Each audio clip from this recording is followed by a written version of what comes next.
thing. Wrong browser. Alright, there we go. Also, is it picking up chat? That's another good question. That is another good question. Refresh. Huh. Alright, test. Test. Maybe it is, maybe it isn't. Looks like it isn't actually, so let me pull that up and reset it. Stream elements. Sorry, I just woke up from a unexpected nap. So running behind on things regardless of my computer acting up. Looks like the chat on screen is not coming through, so give me 1 second. Chat. Settings.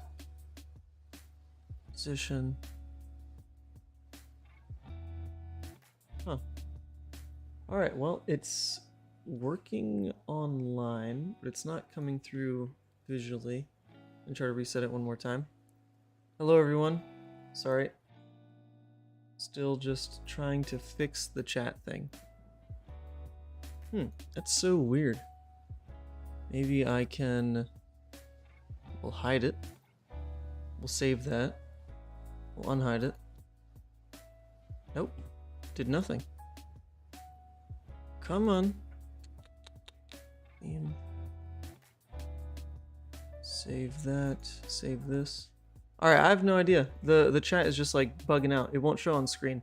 That's not the biggest deal. It's just, it's going to be mildly annoying, I imagine, for people going back and watching the VOD who do want to see the stream. Oh, so apologies to them. Apologies to them. It's their problem. The rest of you can see it live. Cool. Well, everyone, yesterday we really tried. We did really try to catch the ban list pop up live, but lo and behold, it came out like 3 hours after I ended the stream. Just such a random time. It was like 7 p.m. And I don't know the reasoning on that. It didn't line up with anything. 7 p.m. here was like 2 p.m. California, so I'm not sure what time zone they were waiting for. But we did see a change that I think is actually really well done. I think this is so smart from them. Banning Pulse of Iyslander. I really don't think anyone was calling for that card to get hit, but to be fair, when I was on the stack, so shout out real quick to 983 Media, I'll pull them up. When I did my little episode with them and they asked me what I thought was going to get banned, I said, whatever, it was somewhere in here.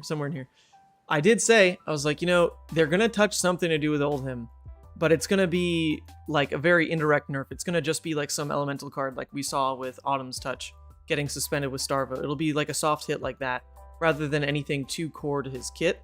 Now, this is like as core to his kit they can get while still dancing in that like elemental space. So I was like half right.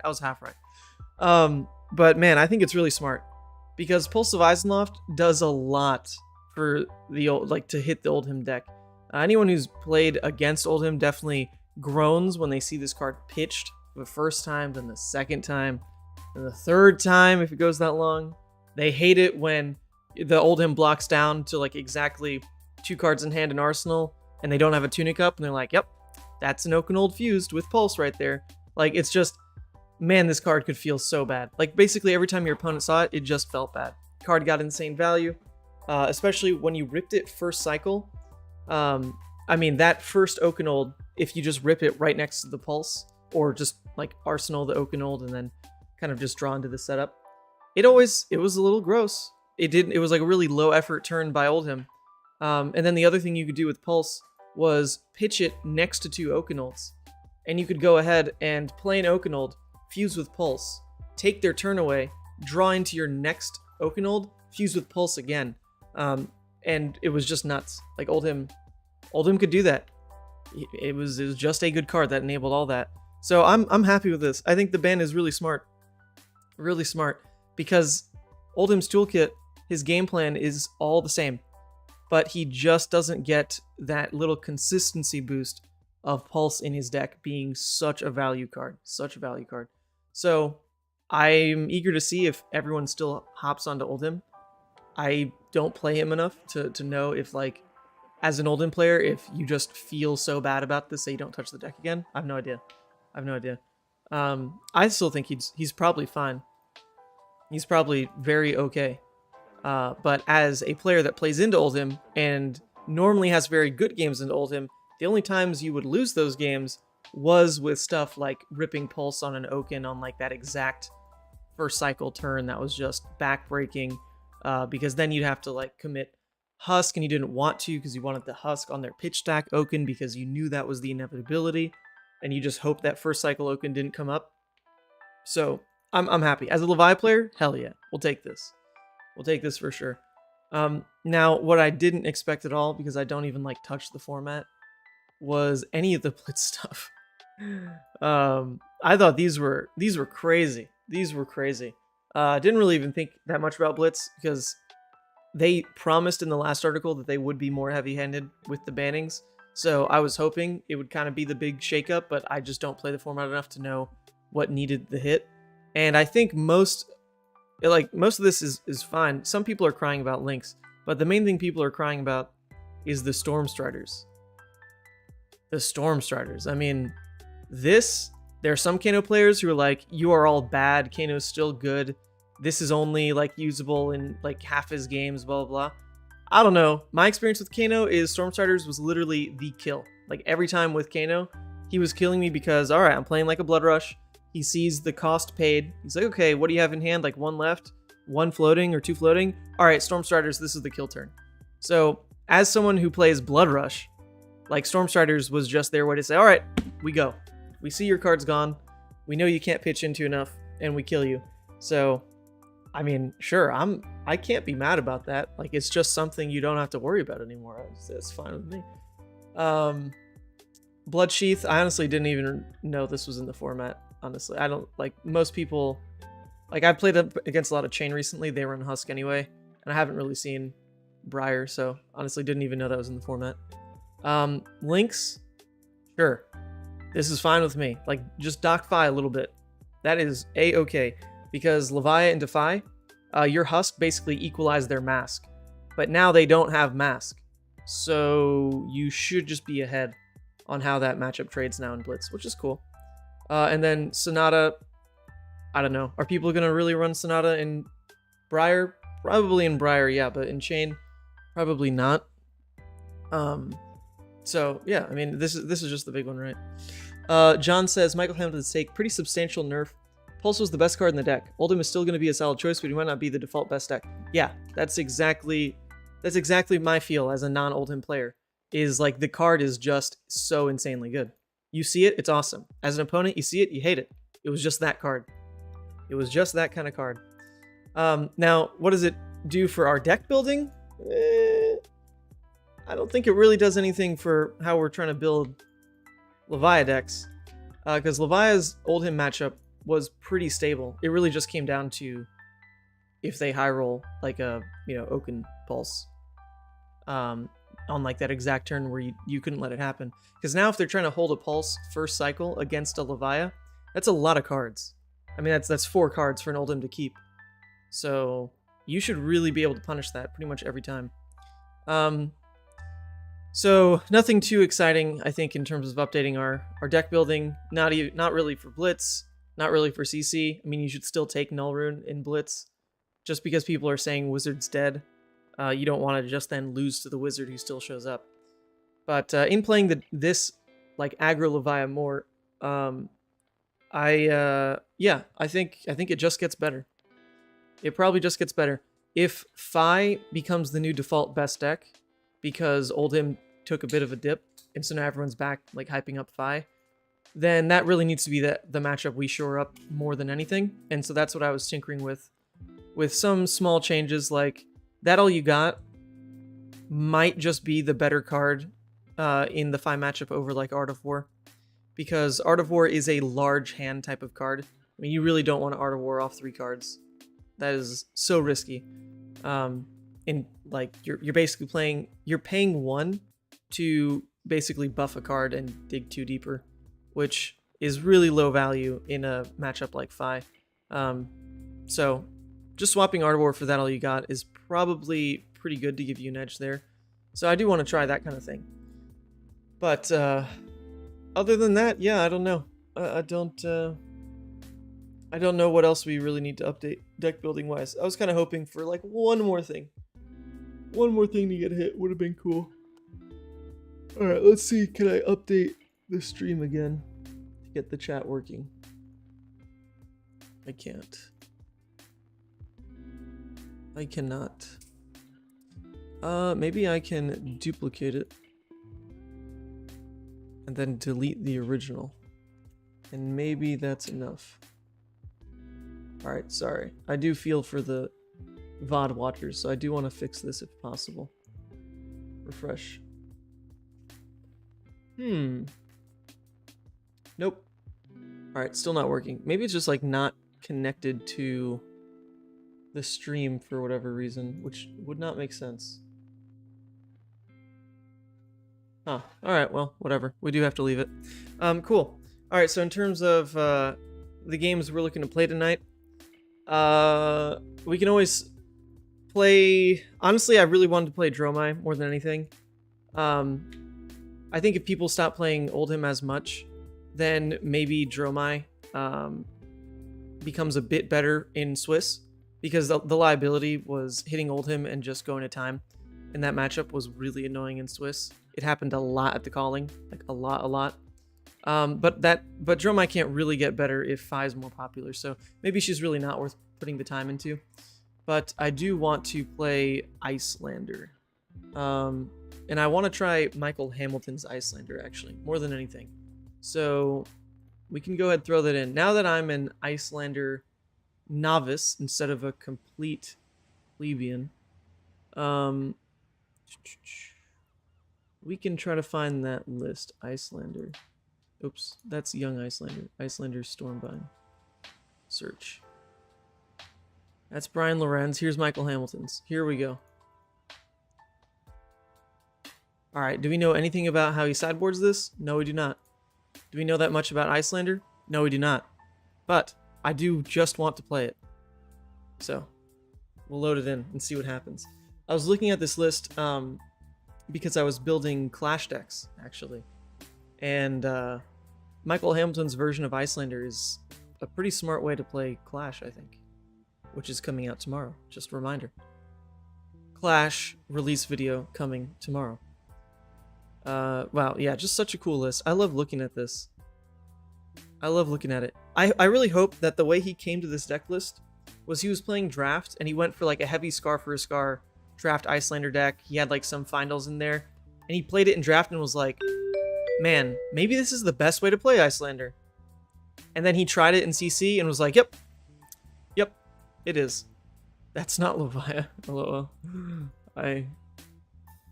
Yeah, trying new flavors of this game. Sorry. Won't be that good. I should do the same here. Who is Colonel? Well, look, hey, we're already happier to be facing Viserai as Iyslander over Levia. That would have been awful. Start the game on tilt. Okay, so I know that you take Alluvian in this matchup. I assume you take Ironhide. I know there's some matchups where Metacarpus is taken aggressively. I don't think this is one of those matchups. And then Coronet's probably not that impactful versus Viserai, honestly, because they're fine on 3-card hands, but then, is that why Crown's in here? Is that when you take it? Coronet's probably still good. I don't know. We'll just stick with Coronet. That is exactly how he came up with it. He liked Scar for Scar and Finals and drafts, so he took out bad red arcane cards. Yeah, alright. I met you in Jersey and got a picture and signed my buddy's name on your playmat. Oh, awesome. Awesome. Feels like so long ago, somehow. You supposedly auto-win this matchup. Yeah. Alright, what we don't want to do, though, is just mess up how you sideboard here. So what can we assume about how you sideboard? Blizzard is definitely good. Channel Lake's definitely good. Scour's definitely good. The Aethers have got to be good. I don't know if you just like legitimately side out Frost-X or what, because you're not trying to play it this matchup. But, you know, it's a 3-block ice card, so you probably keep it in. Hypothermia, definitely good. My god, there's a lot of just like really good cards. So then what do you take out? What do you take out? Brothers in Arms is definitely good as well because you're pitching in a lot. I think we'll take out the yellow Findles because it's probably somewhat of just like a popper roll. We don't need the energy potions. They're going to end up being too slow. I think we'll also try cutting the E-Strikes here. I feel like this matchup is mostly won through arcane damage, not these attacks. But I do just want to try them to see what they do. Sorry, thinking on board. First time. Alright. What do I take out? LOL. Brain Freeze? Brain Freeze can hit some stuff, but it's probably low value, right? There's so much better arsenal targets for us. Scour got nerfed in the errata? No, I didn't even see that. Brain Freeze is pretty good. Yeah, it does seem pretty good. Alright, maybe Emeritus. Maybe we can drop Emeritus. Cold Snap is okay, but meh. Cut Heart, you're not going to second cycle. That's true. That's true. Although we can probably like fatigue out the Viserai if we wanted. I don't know. We're at 61 right now, and I'm not even sure that was the right cut. I think we'll cut one Amulet of Ice, and we'll just try it on this. We'll just try it on that. See what happens. See what happens. Who knows anymore? This is definitely a good going second hand. I mean, like, we just have everything we want in throwing an Aether Ice Vein to start interrupting him. And just Arsenal Cold Snap. Seems good to me. Of course, Viserai has drawn the 3 cards that say we deal unfair damage. Comes in for 7. I think ideally we can just block like this. He then swings Rosetta. It'll be 1, 2, 3, 4, 5, 6. So this will soak 3, and then we just block, which is unfortunate because we'll lose the Aether. But that is how we leak the least damage. Sure. We'll do that. Bro, why not put in 1 negate? Just a meme! We're not memeing, man. This is Michael Hamilton's Nats winning list. This is as tryhard as you get. Except, funny enough, if you look at the list, it doesn't look tryhard at all. It's incredible. It's incredible. Alright, so is this the Rune Chant? Alright, that's the Rune Chant. So we'll pitch this. That's the Rune Chant again. So we'll pitch that. And then... Where's the Rosetta Arcane? What's happening? Wait, how can I not soak the Rosetta Arcane? Or is it coming next? What is going on? What's with the layers and arcane damage? Alright, come on. Oh, there we go. There we go. We can do it. The first time Alluvian. Oh, it's the first time. I didn't even know that. Interesting. Yeah, I think we do prefer saving the life on this. It sucks because Red Aether is cool, but we do have a lot of attacks that probably work well going second. Scour can't pop the Rune Chants before Rosetta Swing now? Oh! I wonder if that got fixed on Talishar yet. I have no idea. Okay, look, we drew another card. That's pretty good. To take away the tempo. Yeesh. I mean, Blizzard and Arsenal isn't that interesting. It is not that interesting, but Frosting and Arsenal is also not that interesting. So I guess I'd rather it be Blizzard. Or maybe I just Arsenal... No, Arsenal Sync, Hold Blizzard is like no different. So those don't matter in terms of how I'm holding them. Alright, we'll just do this. Come in for 8. Why not? I think at first Michael's list probably seems easier to play because on your turns it's a bit more... It's easier to make the call of, okay, it's my turn, I'll try to throw an attack. I think that's probably the feeling, but I'm sure this will still feel incredibly tough in the end to pilot well. There's no dominate, so it doesn't super matter where we do this. He plays a Runeblood incantation.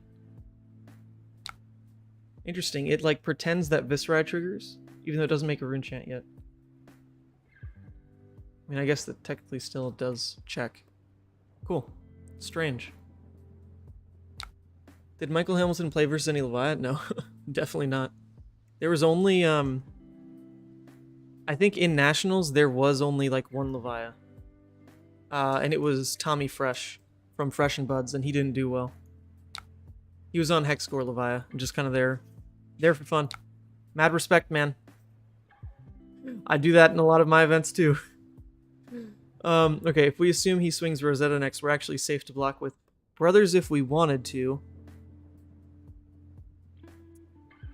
If we do Blizzard now, we force this next card out of his hand if he does want to Rosetta, so Blizzard effectively takes a card or takes his turn. So that's it. Well, I mean, I don't know. Our turn doesn't really throw anything that scary back at him unless we try Aether Ice Vein.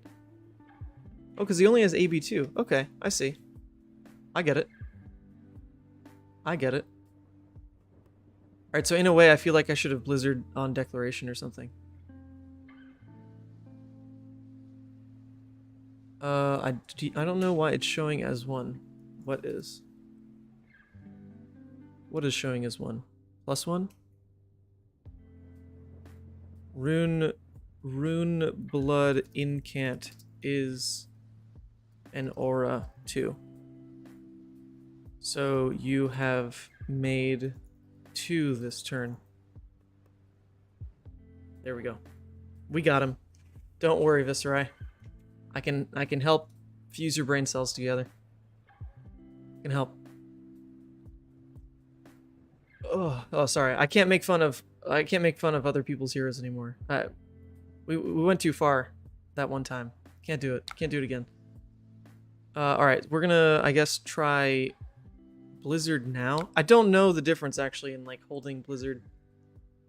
Blizzard probably should have been on Declaration, because if he wanted to, I don't know, attack react or something, he can do it now. So that's unfortunate. I missed that window. Is he running attack reactions? Most likely not. Most likely not. Yeah, I can Blizzard at Chainlink Resolution. Does that hide any other information though? I feel like it's kind of the same. And doing this way, he doesn't know if I'm blocking it yet or not. He doesn't know if I'm going to sync. Because all he saw so far was I just didn't block. But we're still in the reaction window, so I can sync on top of it. So I feel like this probably messes with his head a tiny bit more. To a relevant degree? Probably not. Probably not.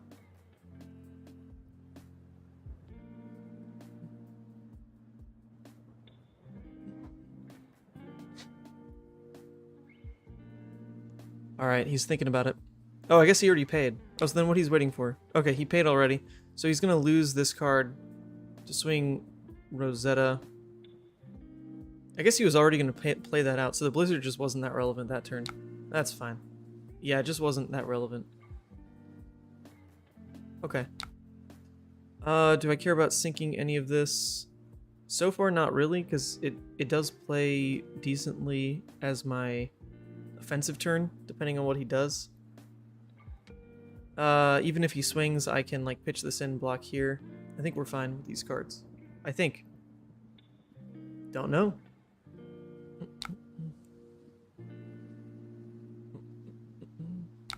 He plays an Amplify, pitching a blue, and that was from Arsenal. Okay, so he's not going to swing Rosetta this turn. That's fine. And this is actually kind of perfect, because there's going to be 2 rune chants. Or no, there's only 1 rune chant, so if we pitch on Brothers, that's still decent value. I think that's still okay. And then we'll just Arsenal the Polar Blast. Sure. And then Wand says remove 2 to Alluvion. Or to Waning Moon. But I can't Waning Moon because I didn't play a non-attack. This should be fine.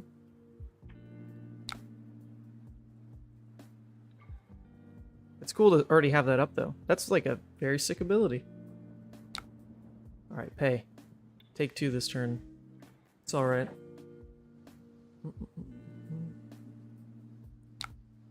S. If this version of Iyslander is tuned a bit better against Fi, which I don't know if it is or not, I haven't gone back and watched Nats yet. Man, what a scary deck. What a scary deck. What up, Alejandro? What up, Chooms? Oh, you're watching Cyberpunk too? I don't know, Cyberpunk kind of like fell a little flat for me. I got to episode 3, I'm like, eh. Can't.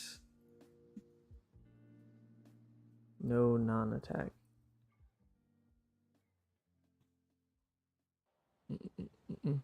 Oh, look, I was nice to the Viserai, and he's trying to be nice back, but unfortunately, he's wrong. Oy. Alright. I feel like that defensive turn was okay. It would have been cool to try to go for Cornet, maybe? I don't know. Alright, so Scour is an action. So the only way I can play it as an instant is from Arsenal. So I probably do want to put that in Arsenal, but if I put this in Arsenal, then I can't Aether Fuse Ice Bolt. Interesting. I think this hand just doesn't work that well to begin with that way, right? Because I'm going to have to pay, which is going to take a card. This could draw a different ice card, so maybe that's what we try to do. But he also doesn't really have... I guess we know for sure he's going to have a rune chant here. I don't know, Scour doesn't feel that amazing. Does not feel that amazing. But if I put it on the bottom, we're just not going to get to use it this game. Ah, whatever. That's fine. I'm okay with this. What's up, Tyler? Yo. You need to watch Desert Punk. What is Desert Punk? Is that... I mean, I don't really, like, watch anime.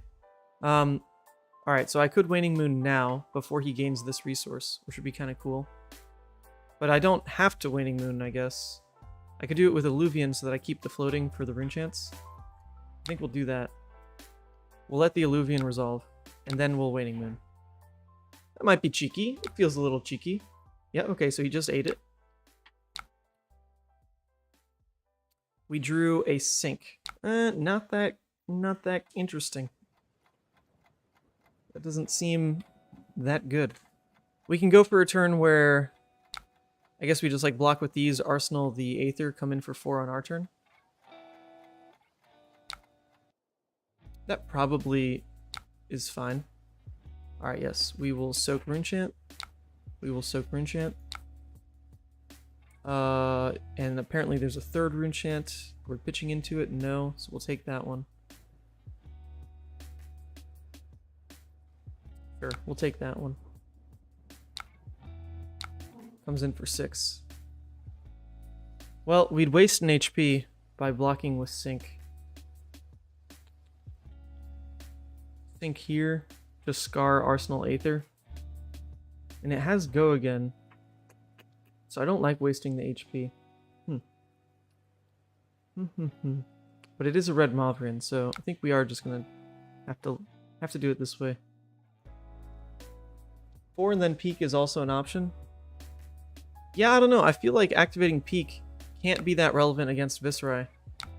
Like, Viserai is totally fine off 3-card hands. And if I don't have a disruptive piece in Arsenal on the same turn I'm looking to Peak, then I'm really not doing much to his turn. Like, I'm sacking a card to take a card from him that maybe wasn't going to do anything anyway. On the chance that it's like a Revel or a Gloomveil, sure. That feels pretty good. But Viserai is very much like a 3-card hand type of deck. And then if he's got Revel or Swarming, that's the 4th card. Yes, I think we'll just take all this. It's the end of his turn. We'll just throw Scar. And then Arsenal Aether in our next turn cycle. We'll see. Yes, yes, Rosetta. Deal me all your unfair amounts of damage. It's alright.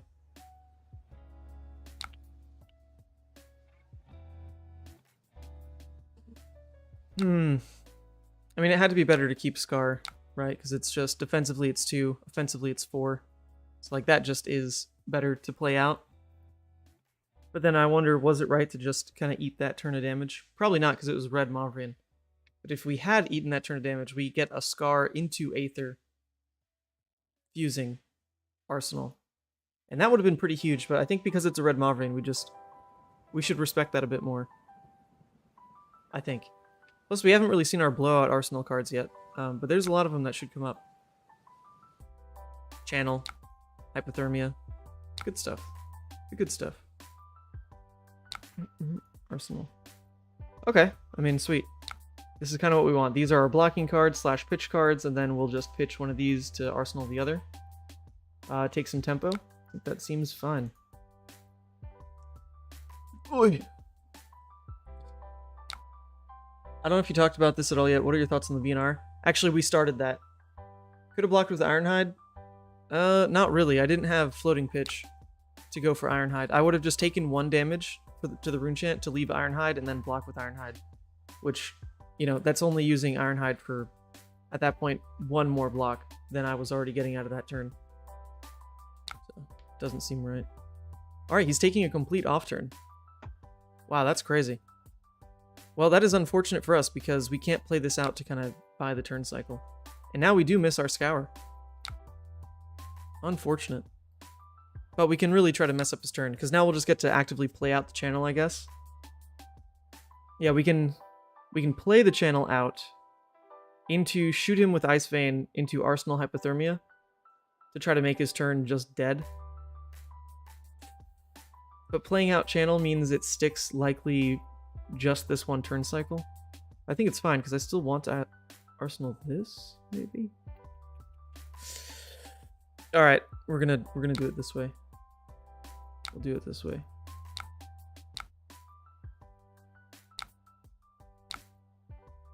Shoot. Good evening. Hello, Wes. Hello, Wesley. Short 1 resource to also slap him with waning. But it's okay. We should have really messed up his turn here. And if we just draw a bunch of blues and his turn's not that crazy, then maybe we just like pitch all into the rune chance anyway. Alright, we drew 2 reds. 2 reds. Not great. Not great at all.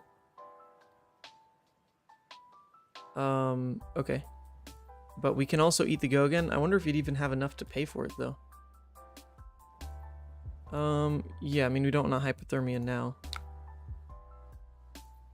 Oh, actually, shoot. Oh, did we want to? Oh, no, I guess it's fine, because this was free anyway. Alright, here come all the rune chants.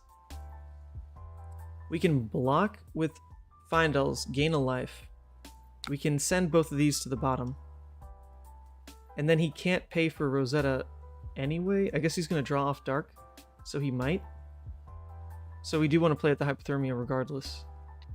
And then Arsenal our own Hypothermia on our turn. So we pitch this in. Or do we want to swing with it? Ooh, I don't know. It's like super greedy, but we can hold this entire hand to swing with it. That's kind of funny. That is kind of funny. Ooh, I don't know. It's so much damage. I think if we had 3 blues, I would definitely pitch them all in, but we only have 2. And we could throw this out. I can't see what life is right now, but I think he's at like 28 or something.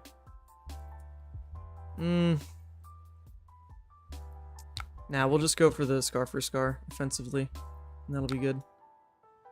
So we'll do this, let this one through, this one, this one, this one, this one, this one. Yep. And then we can play out Hypothermia, and then Alluvion to also Waning Moon him into our turn. Okay, I think that's fine. I get it. So, should I Hypothermia now or on resolution? Probably on resolution. We're learning. Learning when windows matter. Alright, so we can block with this. We'll gain a life. Defense step. Is it going to give me the resolution step? I don't know. Always hold priority. Do I have to click this? Maybe. Alright, I really hope it doesn't skip this. Might have to rewind. That's reaction window still. Resolution step, there we go. I will resolution. We'll hypothermia. Okay. If he still pays through it, sure, we're gonna eat damage, but then we can just land 3 off moon as well. So that's probably fine. Yeah, resolution at this point, all good. We'll see what he does on priority pass. Alright, so he's just going for arsenal. So 2 of our damage will land. And then we just waning moon. Okay, that seemed like very alright. Not amazing. Alright.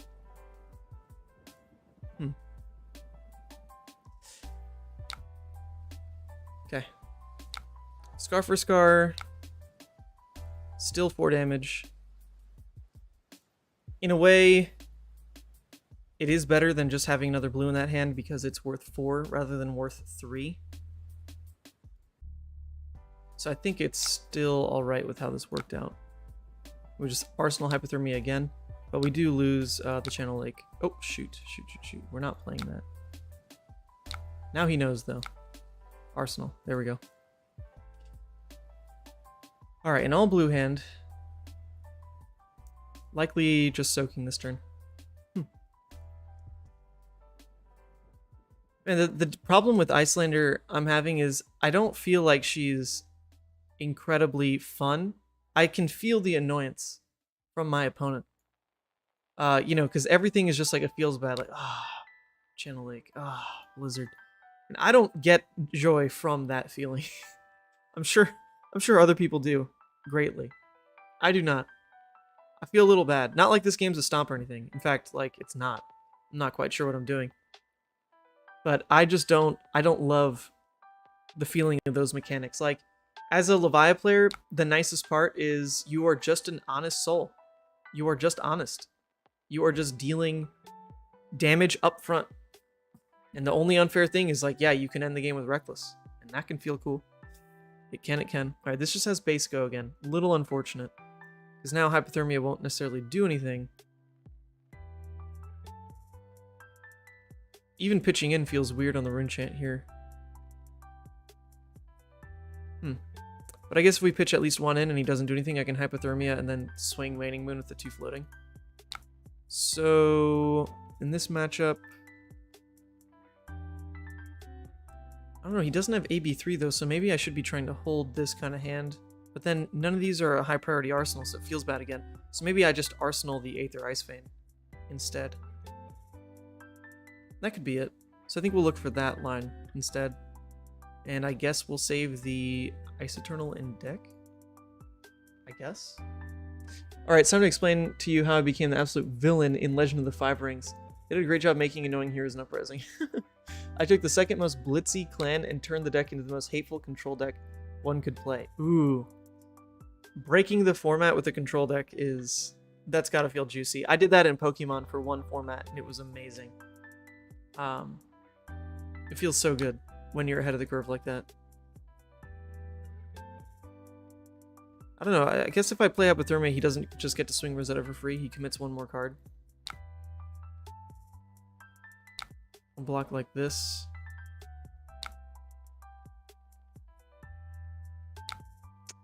Ugh, I don't want to just waste the Hypothermia though, I might just hold it. It would feel so bad. It would feel so bad. My motto was, I won't have fun, you won't have fun. In an hour and a half, I'll win. Good luck. An hour and a half? Was that standard for L5R? Is that like the normal time? Because I know the game is very... I've only seen it played once. I know it's quite an odd game to watch. There's a bunch of different decks going on. A lot. Alright, this is nice. We get to use our floating. But now we might as well hypothermia. It does stop Rosetta, maybe. It at least makes him commit the card for it, or spend Tunic. I guess it doesn't do that much. Then we can waning. All right. Oh wait, oops. So I should have responded right then and there. Oh well, not a big deal. I used to play L5R. Loved Dragon Monks. Nope. Uh-oh. Nope to what? So that's not normal. An hour and a half was not normal for that game? Oh boy. Was there not a time limit, or how did that work? I guess we'll just hold the hypothermia, because we can use all these defensively. 1, 2, 3, 4, 5.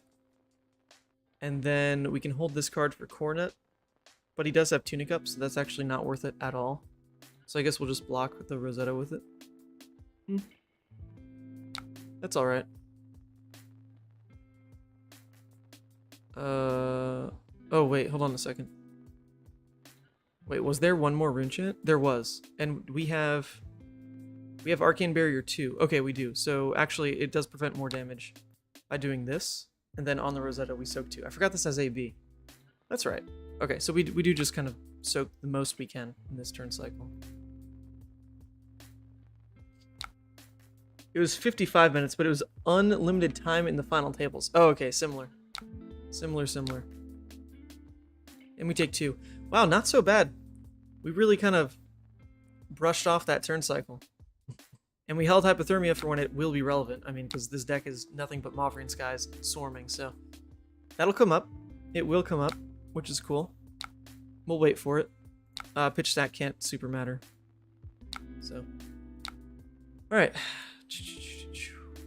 Well, it is a 5-card hand with him having Tunic, and all we've got is a hypothermia. And now we did just draw 3/2 blocks.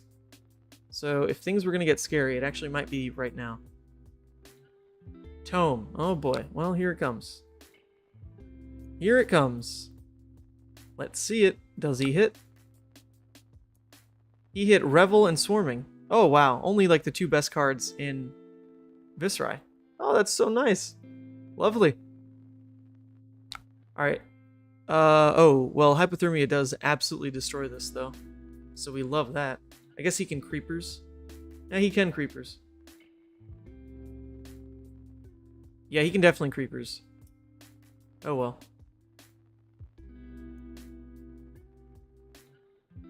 Jesus, man. Hitting Revel and Swarming. That is something else. Alright, we can just block like this.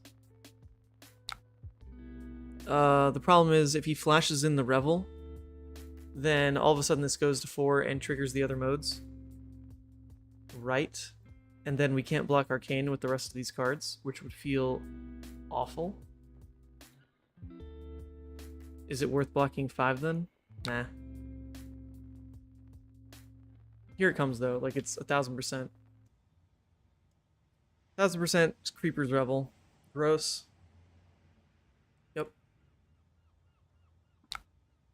Yep. Yep.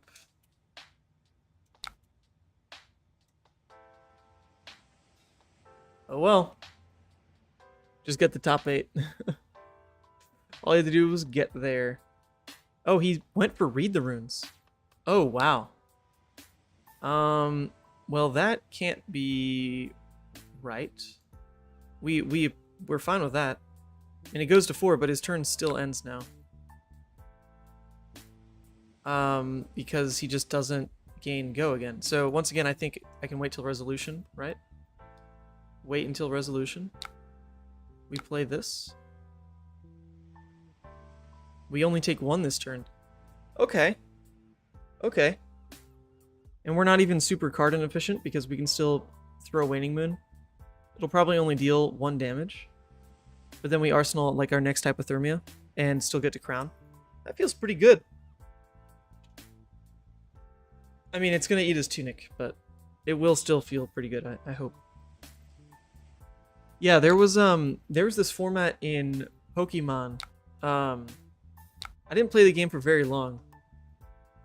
Alright, yep, the punishment. Sweet. I didn't play the game for very long, but there was a set that came out called Cosmic Eclipse. And Cosmic Eclipse introduced, maybe it didn't introduce, it might have been like the last tag team set or something. Wait, what's happening? I thought I was going to pitch in. When does that happen? I think I get one more shot to pitch in, because I am going to pitch in for Moon. Anyway, there was this set called Cosmic Eclipse that came out, and it was like right when I started playing the game. And we'll send this, because we do want to put the hypothermia there, so that's fine. He only takes one, though. That's whatever. Nothing else to do with the card. And in Cosmic Eclipse, this card, Arceus, Dialga, and Palkia came out, which was, at the time, like, everyone knew it was a good card, but it didn't have, like, the shell around it to be a busted card. It was just a good card. It didn't get busted until, like, the next set after that. But that was right when oh my god, and Spellbound breaks. Oh, that's cool. But that was, like, when I started playing the game. It was, like, right when that set came out. And I wasn't even, like, a huge fan of the game, honestly. It was just because I had some friends who were playing it. And I went to go take my GRE to get into grad school. And it was, like, an hour away from where I lived. And, oh, he just paid. He didn't even tunic. Okay. It was, like, an hour away from where I lived, and I was not excited about it. Like, things freaking boring to take. Not even, like, super hard. It's just, it just takes a lot. It's a lot to get through that thing. It's like a giant, like, 4-hour test. Okay. Well, we have 3 blues. And hypothermia is free. So I appreciate that. But then that means we don't throw wounding. I don't know. We'll see. We'll see what else happens with this turn. Yeah, ADP was broken for a year, like, after that. Okay, but full story, right? I go take my GRE, and it starts at, like, 6 a.m. in this town that's, like, an hour away from where I live. And, I never know if I should just throw it out now for the frostbite, like, if that messes up how they want to do things. I think we'll just wait, though, because they do have tunic, so it can't be that big a deal. Yes, and so I went, like, an hour away, take this exam, and I wrapped up a little bit early, and so it was only, like, 10 a.m. or something by the time that I was freed up. But I was also in, like, an area I didn't know at all. And so I messaged some friends that I knew were going to a Pokemon event, like, another hour away from where I was, like, another hour north. And I messaged them, and I was like, oh, hey, do you guys, like, have any extra decks with you? Can I just show up? Because I'm free. Alright, so hypothermia does stop Rosetta, so that's definitely worth getting played here. Other than that... No, I guess Blizzard kind of does the same thing. Maybe we wait on hypothermia then. Hypothermia can get better value, but Blizzard should also just end his turn. Right. So we'll just do that. We'll pitch into all this arcane. I guess then block. That feels pretty bad. And then Blizzard to end his turn. Ugh. Wow, that actually feels awful. That feels awful.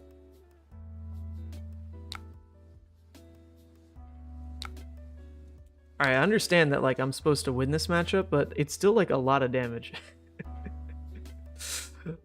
We can also get a Waning Moon in, which is cool. Okay. At this point, we can then decide, do we hold this to throw 8 at him? We'd be taking 4, 5, 6, 7, 8.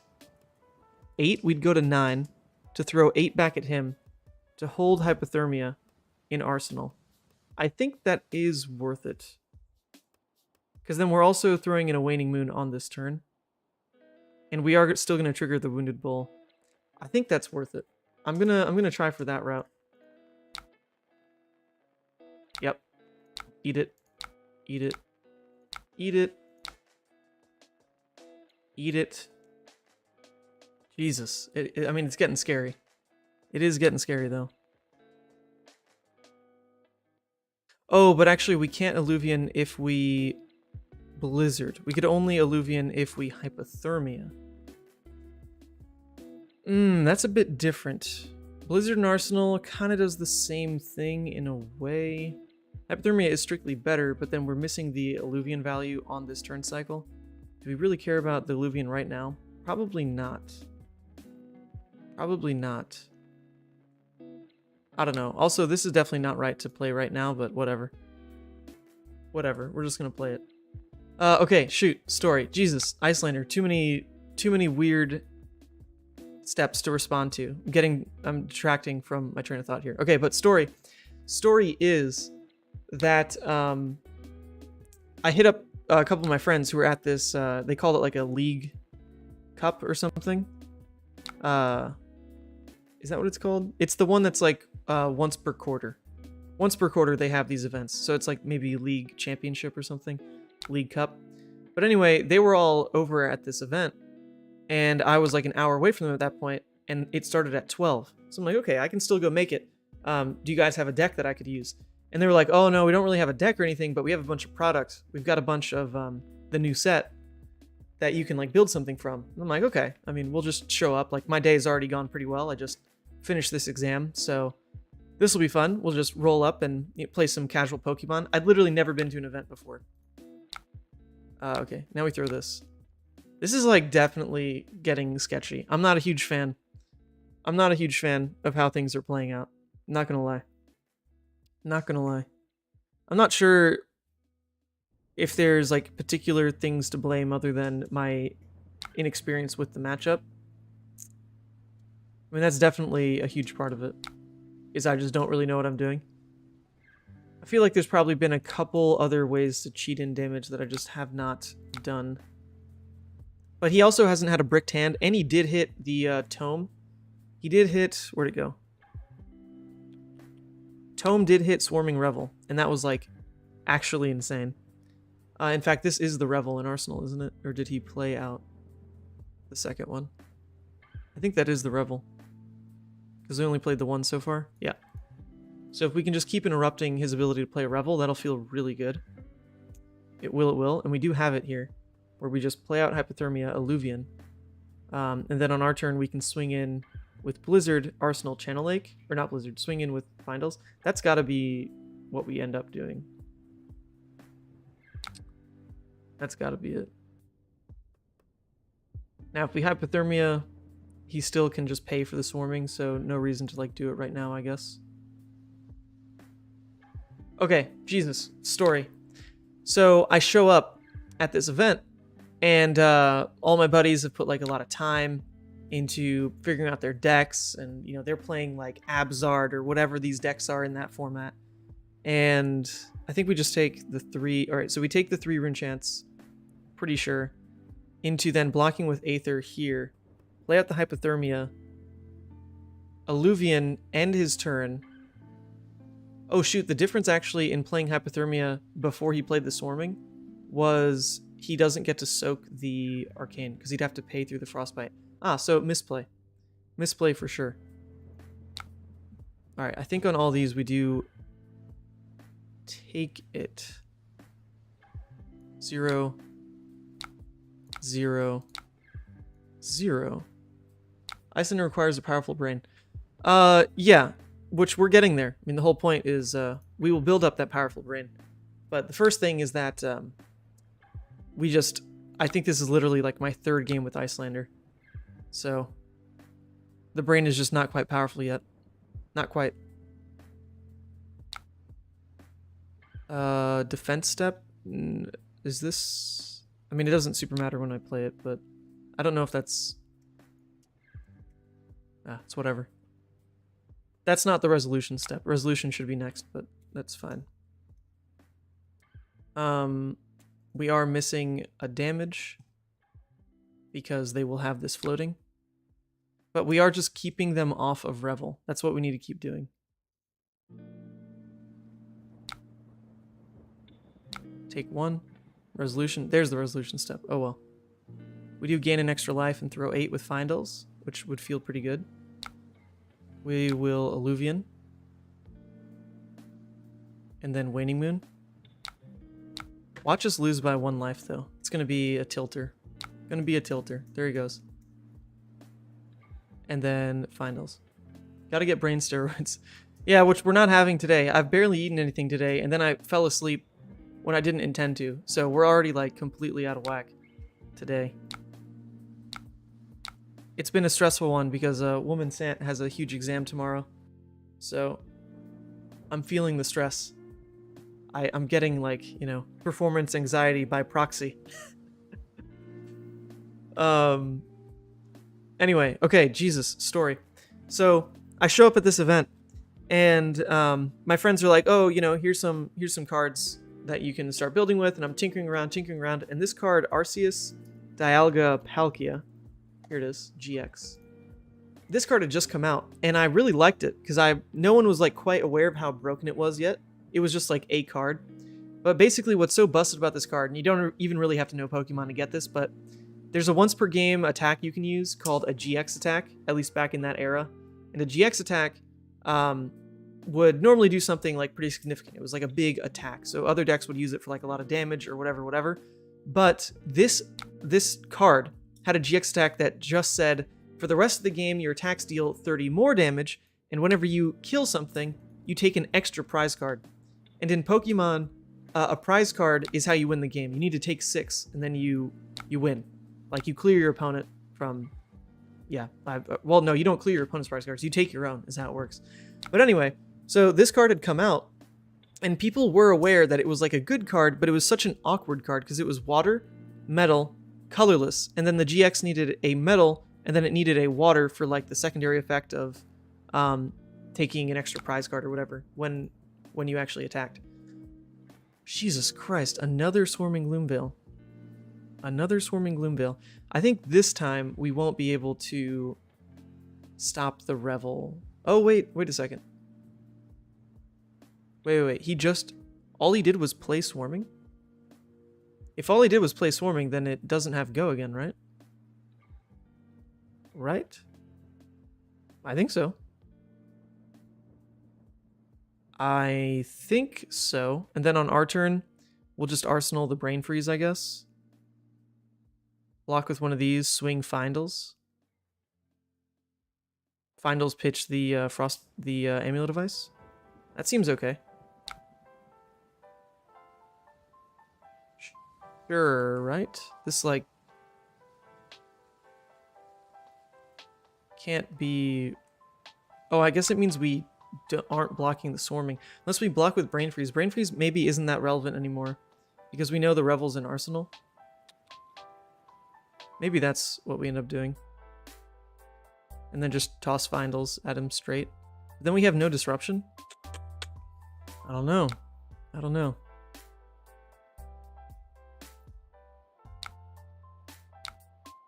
Yep, we will soak that.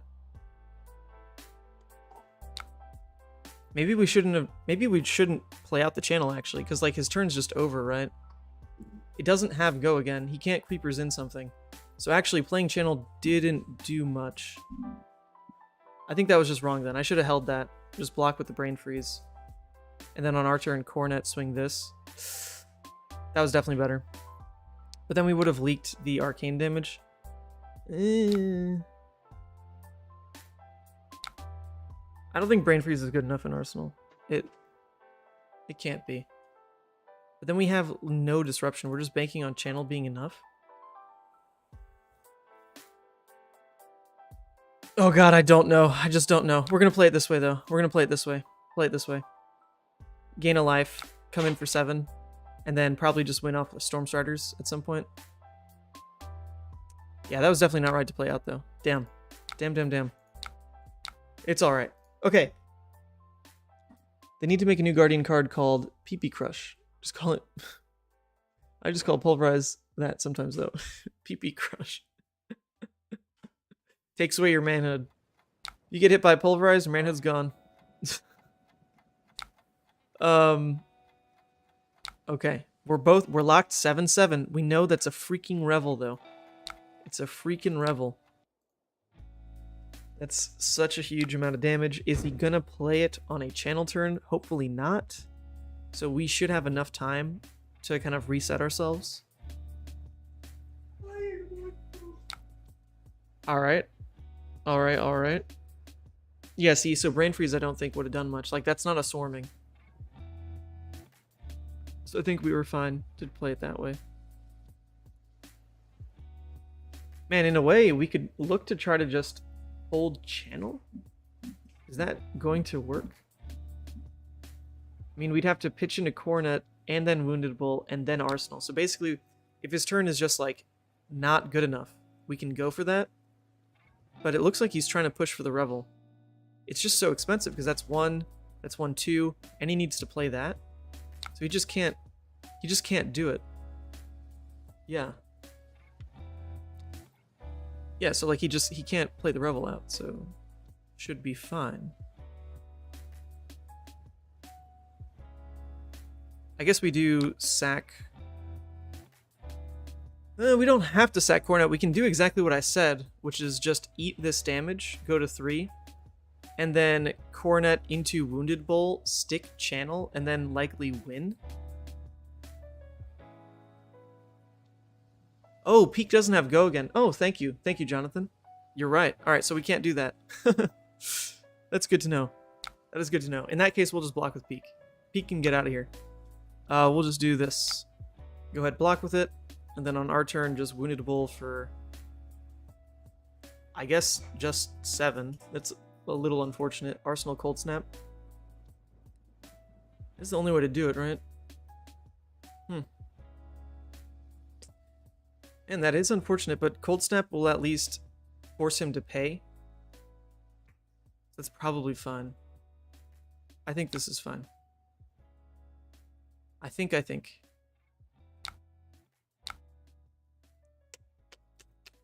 Okay. We're going for it at least. Alright. Jesus Christ. Story time. Because for once our turn is easy. Our turn is easy. I'm just going to click this card. It's up to him to block. Alright. Think on your blocks, bud. Alright, so I show up at this event. I really like ADP, and I'm like, well, geez, how do we figure out the way to bust this deck? And in Pokemon, there's this really dumb mechanic. Alolan Ninetales, this is a good example. There's this super dumb mechanic in Pokemon, which is basically, you can just play things that say you don't affect me, like this one. Prevent all effects of attacks, including damage, done to this Pokemon by your opponent's Pokemon GX or EX. And sometimes, since there's no sideboarding, if you just play out one of those cards and your opponent isn't ready for it, you just win the game, right? And so, when I showed up at this event, I was like, okay, well, ADP's busted, but what do you do to actually win the game? Like, the GX attack is nuts, but then what do you do to win the game? Well, I put this card in the deck, the Alolan Ninetales. I put Bronzong Fireproof. I put this card in the deck. The one that says... is it this one? Yes. Prevent all damage to this Pokemon by attacks from your opponent's fire Pokemon. I put that in the deck. I put just a bunch of stuff that had that wall effect. The wall effect, where your opponent just like can't touch you. And I played it like a toolbox. And the way it worked was there was this trainer... Professor Oak's setup. There was this trainer in the game that no one was really a fan of, but because in Pokemon this is like considered a relatively weak effect as far as the game mechanics go, because hold on, I'll show it in a second. Just need to Arsenal, there we go. Because in Pokemon, your trainer, your supporter rather, is like a once per turn that normally draws you 7 cards or something ridiculous. So this card was considered relatively weak as far as supporters go, and it said search your deck for up to 3 basic Pokemon of different types and then put them on your bench, then shuffle your deck.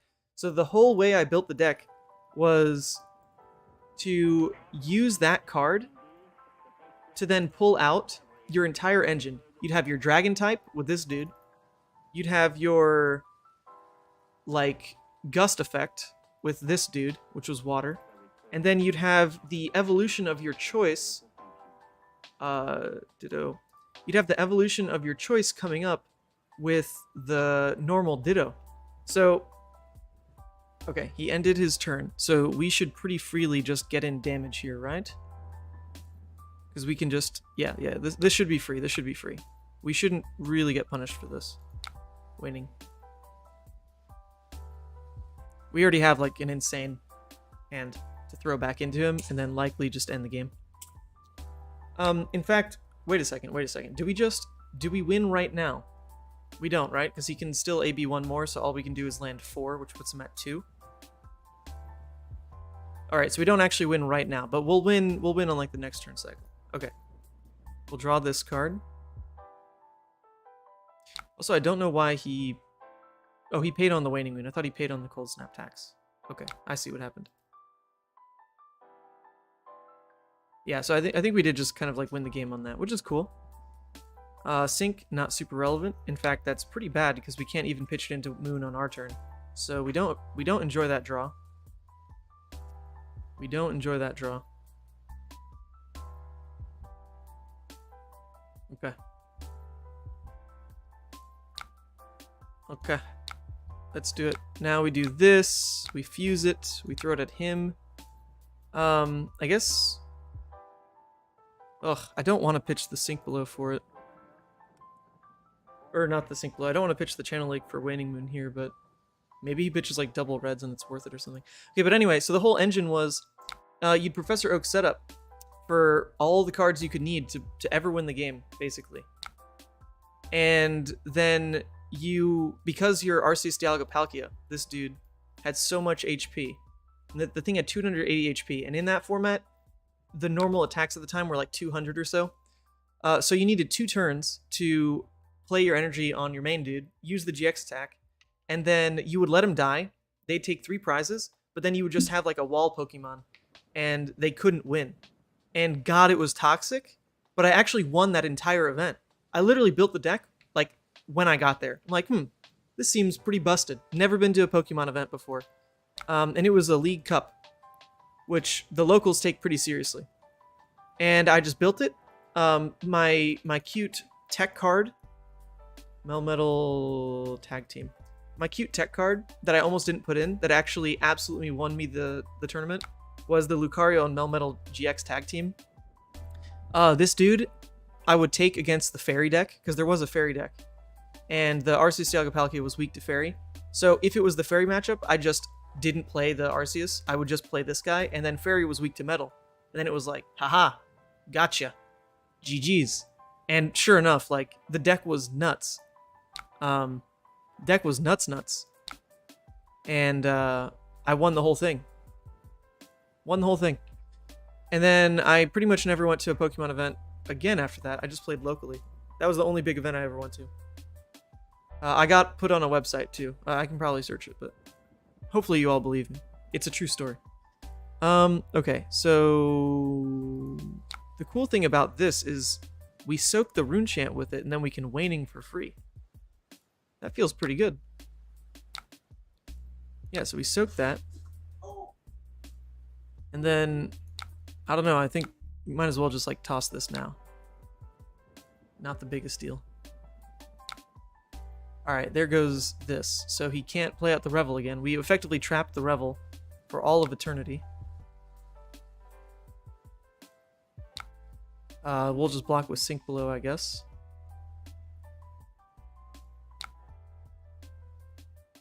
Yeah, as soon as we draw like a real damage spell, we should just seal the game. Yeah, then Fairy type went away. We can go ahead and put the Brain Freeze on the bottom, I guess.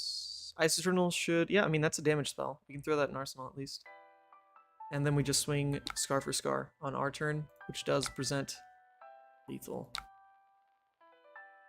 Wow, that's crazy. Like, the game seemed tight. We were maintaining life, and then I had like one disruptive turn that really took away the game. Still not my kind of deck. Still not a huge fan, but it is impressive to see it function. It's quite nice. And we didn't play this game correctly, but, you know, training wheels. Training wheels. But anyway, yeah, that was such a fun event, because I was already riding like that high from finishing the GRE and feeling really good about it. And then I just roll up to this Pokemon event with all my local friends who were like sweating their ass off at this event, because Pokemon Cups, I mean, Jesus, people in Michigan travel for that shit. I mean, they were normally like 60 players or so. And then I literally roll up, first event ever, and win. With a deck that wasn't considered real. Man, that turn you hypo the Swarming was massive. Yes, I agree. Because that deck like was not real yet. But Arceus Dialga-Palkia became absolutely insane. It's AC and V. when this card came out. When the next set came out, they introduced these V Pokemon. Holy shit. Arceus Dialga Palkia next to this guy was just busted. But anyway, that's my story about playing a control deck in Pokemon and actually loving it. Because in Pokemon, control decks are just the most infuriating thing in the freaking world. Like, they're so annoying for your opponent. They are so annoying. Alright, he doesn't have Tunic anymore, so is it safe to Ice Eternal all of these? Make 1, 2, 3, 4. No, because that could be a blue to pitch into the Revel. That's not quite good enough. I think we'll wait until he plays like one more card. Serious question. Your card game theory prowess plays a huge role, but isn't it kind of crazy that you can win against this Vis while streaming and storytelling and looking for stuff online? Oh, wow, I didn't think about it that way, Marios, but I guess in a way that could be impressive in its own right. I definitely didn't look at it that way, but sure. I mean, I'm also taking like way too much time in this game. It's not like I'm snap playing this game by any means. So what do you think though? If this is a blue, then our turn doesn't work, but we should still go for it. We're gonna fuse 1, 2, 3, 4. This. Oh wait, what? Oops. I had to click double. Oops. That's not how I read the card. All right, so I want to fuse 8. This. Fuse. Even if it is a blue, for him to then play out. Oh wait, he can't. Oh, this doesn't have go again, so he can't play the Revel. All right, so we should just win. Is what I'm seeing here. We should just win. So should I even just like Waning Moon right now? I don't know. Whatever. Order doesn't matter. He's at 2. God damn. Yep. Alright. Should be game. GG's. GG's. There we go. Sorry for... Oh my god, that took forever. Sorry for taking so long. Sorry for taking so long. Thank you. Thank you. Alright, cool. That was a Iyslander game. I really... If there's one person whose decks just like blow me away, it really is Michael Hamilton. Like, this deck is so smart. I'm sure everyone has said it 10 times over, but I love that that story is true. The someone confirmed it up above that he literally just played so much draft Iyslander that he's like, wow, Findel's Fighting Spirit and Scar are pretty damn good. Let's find more cards like that. Like Enlightened Strike, like Wounded Bull. It's so smart. It's so smart. This deck is awesome. Deck is very cool. Plays Iyslander. Order doesn't matter. Order doesn't matter when your opponent's at 2. Alright? Doesn't matter when your opponent's at 2. But I do want to play... Let's play a Levia game. Levia is an easy one. Don't have to worry too hard about it. Alright. Alright, in my experience, off-stream I'm pretty sure. I don't think I've played this on-stream, but off-stream, this matchup is so easy. I'm very, very surprised by how easy Dorinthea is. Not something that most other Levia decks can really say, but you just outpace her too quickly, and then you have Husk to reset. You have Husk plus this entire armor suite. So 6, 7, 8, 9, 10, 11, 12. You have 12 armor. 12 armor, plus your 12 damage turns like unstoppably. So yeah, matchup has felt pretty good, but I don't think I've got one on stream yet, so this is cool. We'll jump into that.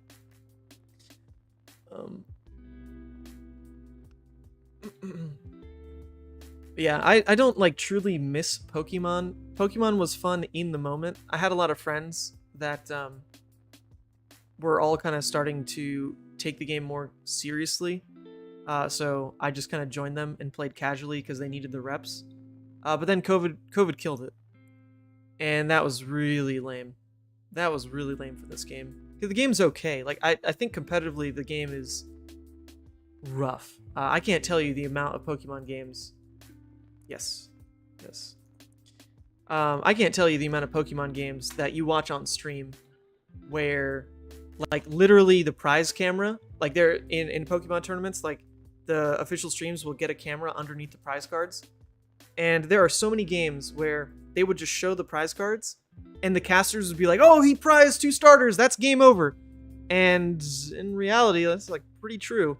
Like, Sometimes, like, oh, well, those cards are just prized. I guess I can't win. Such a problem. Such a problem. Okay, wow, I have not seen Hatchet Dorinthea in a long while. Does Blade Runner trigger on axes? It doesn't, right? Blade Runner. Or does it? Oops, Blade Runner Flesh and Blood. Does it say sword or one-handed? Target one-handed. Okay. I see. Alright, so we can, we'll probably get just, you know, buffed a bit. Yep. So it's either block 2 tall there, or he Blade Runners, and then we eat the second swing. So I'm fine taking 2 life here. That's cool with me. And then we can even start with pulping. Didn't hit the beast within. That is alright. We could now... Nah, it shouldn't. It's not worth it. We could Art of War for +1 draw. Shouldn't be worth it. We'll just claw Arsenal the Art of War. Have a 9 damage turn 2. Not so bad. Not so bad. Base Levia Gaming. It does. Yeah. It's too bad though because the Pokemon Twitch community is really fun. I really like some of the Twitch streamers for Pokemon. Because they have an online client which is dated as hell, and Jesus Christ, it looks like ass. It's awful. But there are a lot of streamers for it, and they're pretty entertaining. Like Tricky Jim. Alright, Spoils of War gave this swing go again. I don't think the coppers are super relevant. He probably runs like 1 cash in. Man, the breakpoints are just so weird, but do we really care about things legitimately landing? Like, what we care about, right, is this has go again, so he, like, Blade Runners into this one. This one can get go again, and then because this one hit, he swings with Hatchet again. That's kind of like his biggest turn. We do have a hand that plays really well off 2 cards with Endless and Deadwood. I don't know. Maybe we just don't block this and then toss 2 in front of his next swing. I have no idea. I've played against Axe Dorinthea, I think, once in my entire life. And it was at SEGCon, and I did win. I was on Control Levia.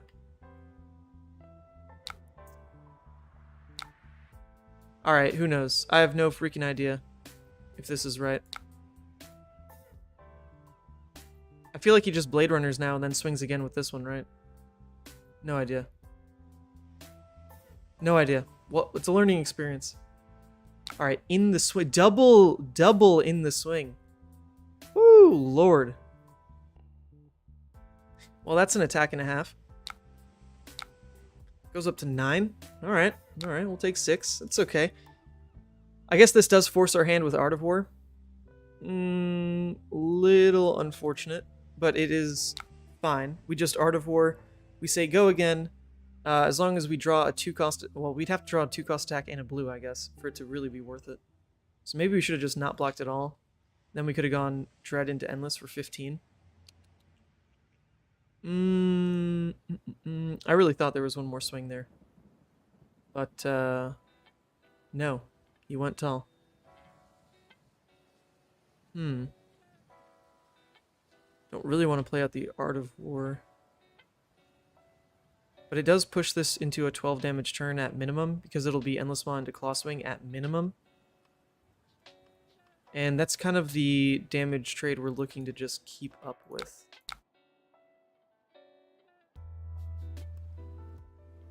Sure. Okay, and we get to re-arsenal an Art of War. So it works. It's not lovely, but it does work. Toss out 12 damage, reset Art of War. Hello, Boardroom Gamer. It was just checking out the YouTubes. Holy moly, English. Saw you live. Hope you win your games. Yeah, so far, oops, I always forget this, but we are 1-0 right now. I wish there was a button I could just, like, tick up the tally. 1-0. I also forgot to do this, but every time I win, I'm supposed to click this button. Unfortunately, the button already didn't work.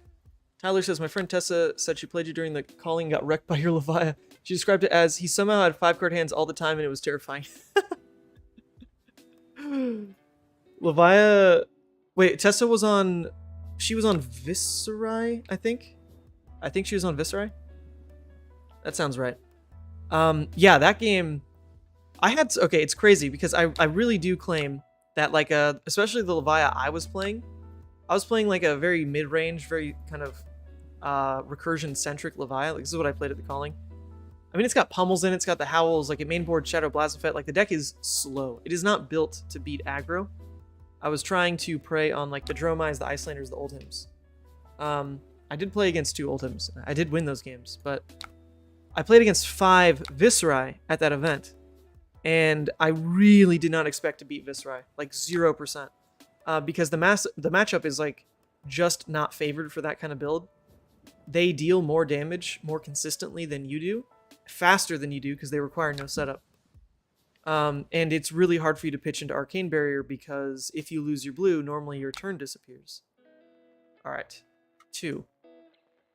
I don't think we're scared of anything he does this turn, because our hand is busted. So, let's just, like, let that happen. Brave Forge Bracers, he swings in for 4. 6 damage off 2 cards. We can definitely beat that rate. We can 1000% beat that rate.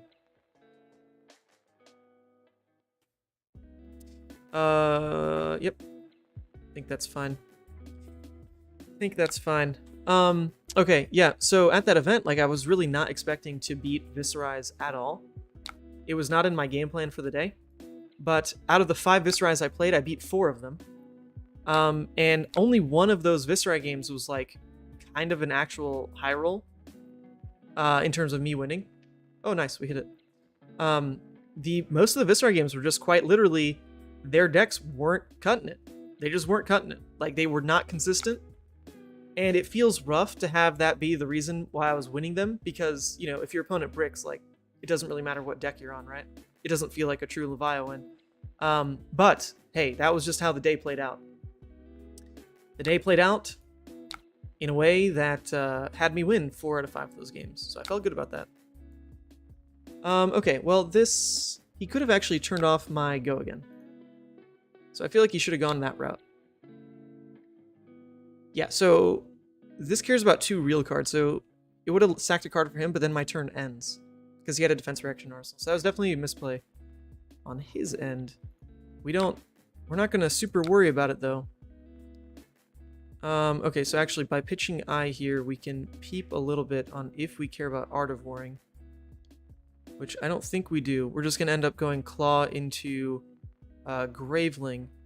In our next hand, we'll just put both these at the bottom. We'd rather draw into a Blood Rush, because that hasn't come up yet. Okay. Yeah, and Tessa was one of those games where I feel like my deck was just, for once in its life, more consistent than her Viserai. That's just how it is sometimes. It's just how it is sometimes. Now this deck is actually built to really race the Viserais. Oh wow, awkward draw by them. This deck is, like, actually built to race Viserai from the get-go. It's got so much that doesn't care about the graveyard yet, and for that reason, the matchup against Vis has felt pretty good. Alright, so we bottomed double blue, and now we're drawing this kind of hand. This kind of hand is not the biggest deal when you have an Art of War, because it's not that hurtful, really, to just, like, pitch here on Art of War, say banish, draw, banish here. If you draw blue, then all of a sudden, you still have this hand, and you arsenal something. So we don't hate this, but we can still try to push it a bit with Crown. Just push one of the reds to the bottom. We definitely don't need double Savage Feast with this hand. So we can just do this. Oh, no, sorry. It's Warrior's Valor. So we do want to actually block it so he doesn't swing with Hatchet. So that should be fine. And we'll sink one of these. We drew another red. Okay, I mean, it's the same, though. Our plan with Art of War is the same. Art of War does protect against situations like this pretty well. Say go again, banish to draw. Nice. We drew exactly what we were looking for. I love that. Ugh, I love that. I swear it actually comes up a lot that Art of War just fixes that situation for you. Because there's some Levia players who are still not quite fond of Art of War. I love Art of War. It is such a versatile card. it fixes that situation. It can also close games pretty cheekily just as like a +1 sometimes, which definitely comes up because no one's really expecting Levia to do that in the reaction phase. When your opponent passes you a large hand, because they just take a setup turn or arsenal or something, Art of War is just a massive enabler. Man, card's just good. It's also a yellow, which pays for a lot in this kind of curve. Did he play something before this? He didn't. Alright, he didn't. So I can just take this, I'm pretty sure, and just go for another go again turn. It could be Blade Runner, I guess.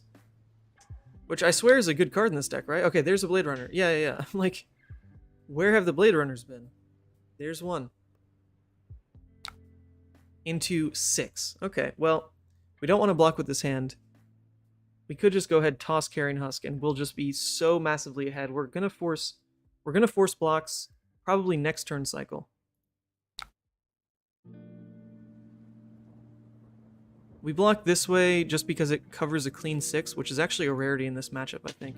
Because we could just also block with Scabs, not break Husk yet. But then we're under threat of losing Husk even to the little swings. So we'll just take it while it covers an actual 6 here. And then we will Wild Ride. Oh! Alright, well, you don't expect that to happen, because the odds are low, but that is exactly what happened. We discarded a miss. That's rough. That is a way to lose this game. Definitely. Crazy, though, because the other way it could have worked is discard Mark the Beast, keep the Rouse, and then go Claw Graveling. So off of a bit of an unlucky draw discard, we lost 9 damage and we take 4 blood debt. Rough. Not the end of the world. We definitely still are in a decent position, but now we draw a hand without Go Again in it, which also is gonna be a bit rough. Yikes.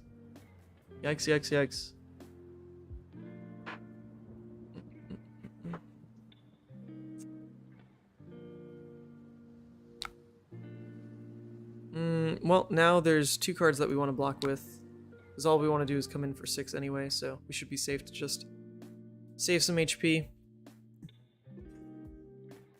Man. That draw discard, though.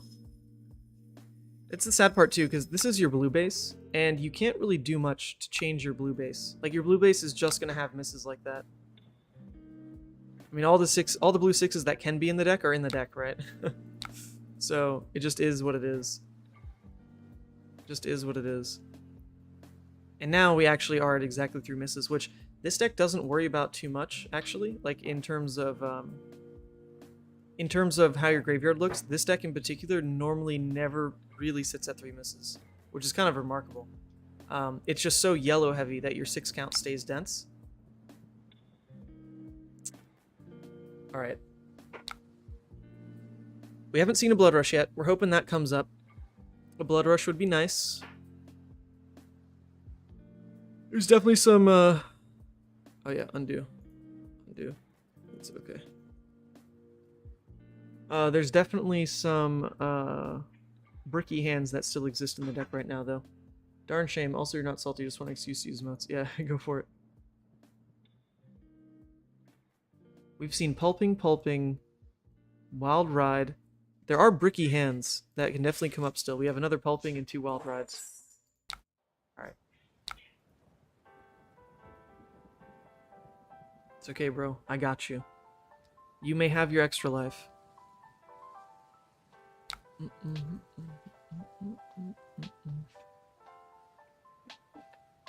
Oy. Come on, deck. You got 2 more armor block left in you. Alright, well, this is like kind of exactly what I just said. There are bricky hands that don't let us block well. This is one of those hands. Oh lord, it also doesn't actually turn off blood debt in its current state. That is terrifying. That is absolutely terrifying. But hey, we will keep it. Good god. I feel like we're going to lose by blood debt next turn. Like, absolutely. We absolutely are going to lose by blood debt. Oh wait, oops, sorry. Let me undo. Sorry. I do want to block. Sorry. Do want to block. We'll at least do this so that we don't die exactly to blood debt. I feel it though. Oh Lord. Oh Lord. Here we go. Okay, nice. Nice. This draw was very lovely. We drew away to turn off blood debt.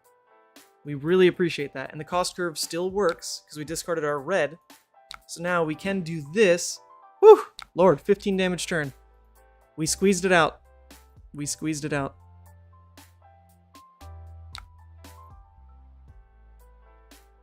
Still don't love the position, not gonna lie. We still haven't seen a blood rush, also crazy. But we have at this point seen all but one of our red non-blocks. So that feels good. We're not likely to brick next turn. Our Reckless is at the bottom of the deck, so if he goes to 2, we can't really punish that. He also has a true 5 cards now. Yeesh. And our arsenal doesn't turn off blood debt, so best we can do is keep a 2-card hand. Rough, rough, rough, rough. And our 2-card hand is not a breakpoint hand. It's just going to be 6. Man. Alright, what did he even play? What the heck? He played an Outland Skirmish, Outland Skirmish. Jesus. Alright, well. We do likely just die. We'll do this. But then, like, literally we can't block anything on the next swing. But we have to do at least this, otherwise he just pumps and we die. Off of potentially 2. Oh, Levia. Oh, the draw discard. Oh, the draw discard. Why you gotta do me like that? Actually, this might be the first game, though, where I've lost to that. It's probably the first game where that's truly happened, so I can't be too upset about it. It normally doesn't. Alright, yep, it is just over now. So we do have to we have to block with a real card. And then we can't turn off blood debt. But we had no control over this arsenal piece anyway, because it's what we drew off the Art of War. So we actually never had the chance to put something that turned off blood debt in arsenal, because it was a random draw. Oof. Alright, also no blood rushes. So just a strange one. A little bit of a strange one. That's alright. That's alright.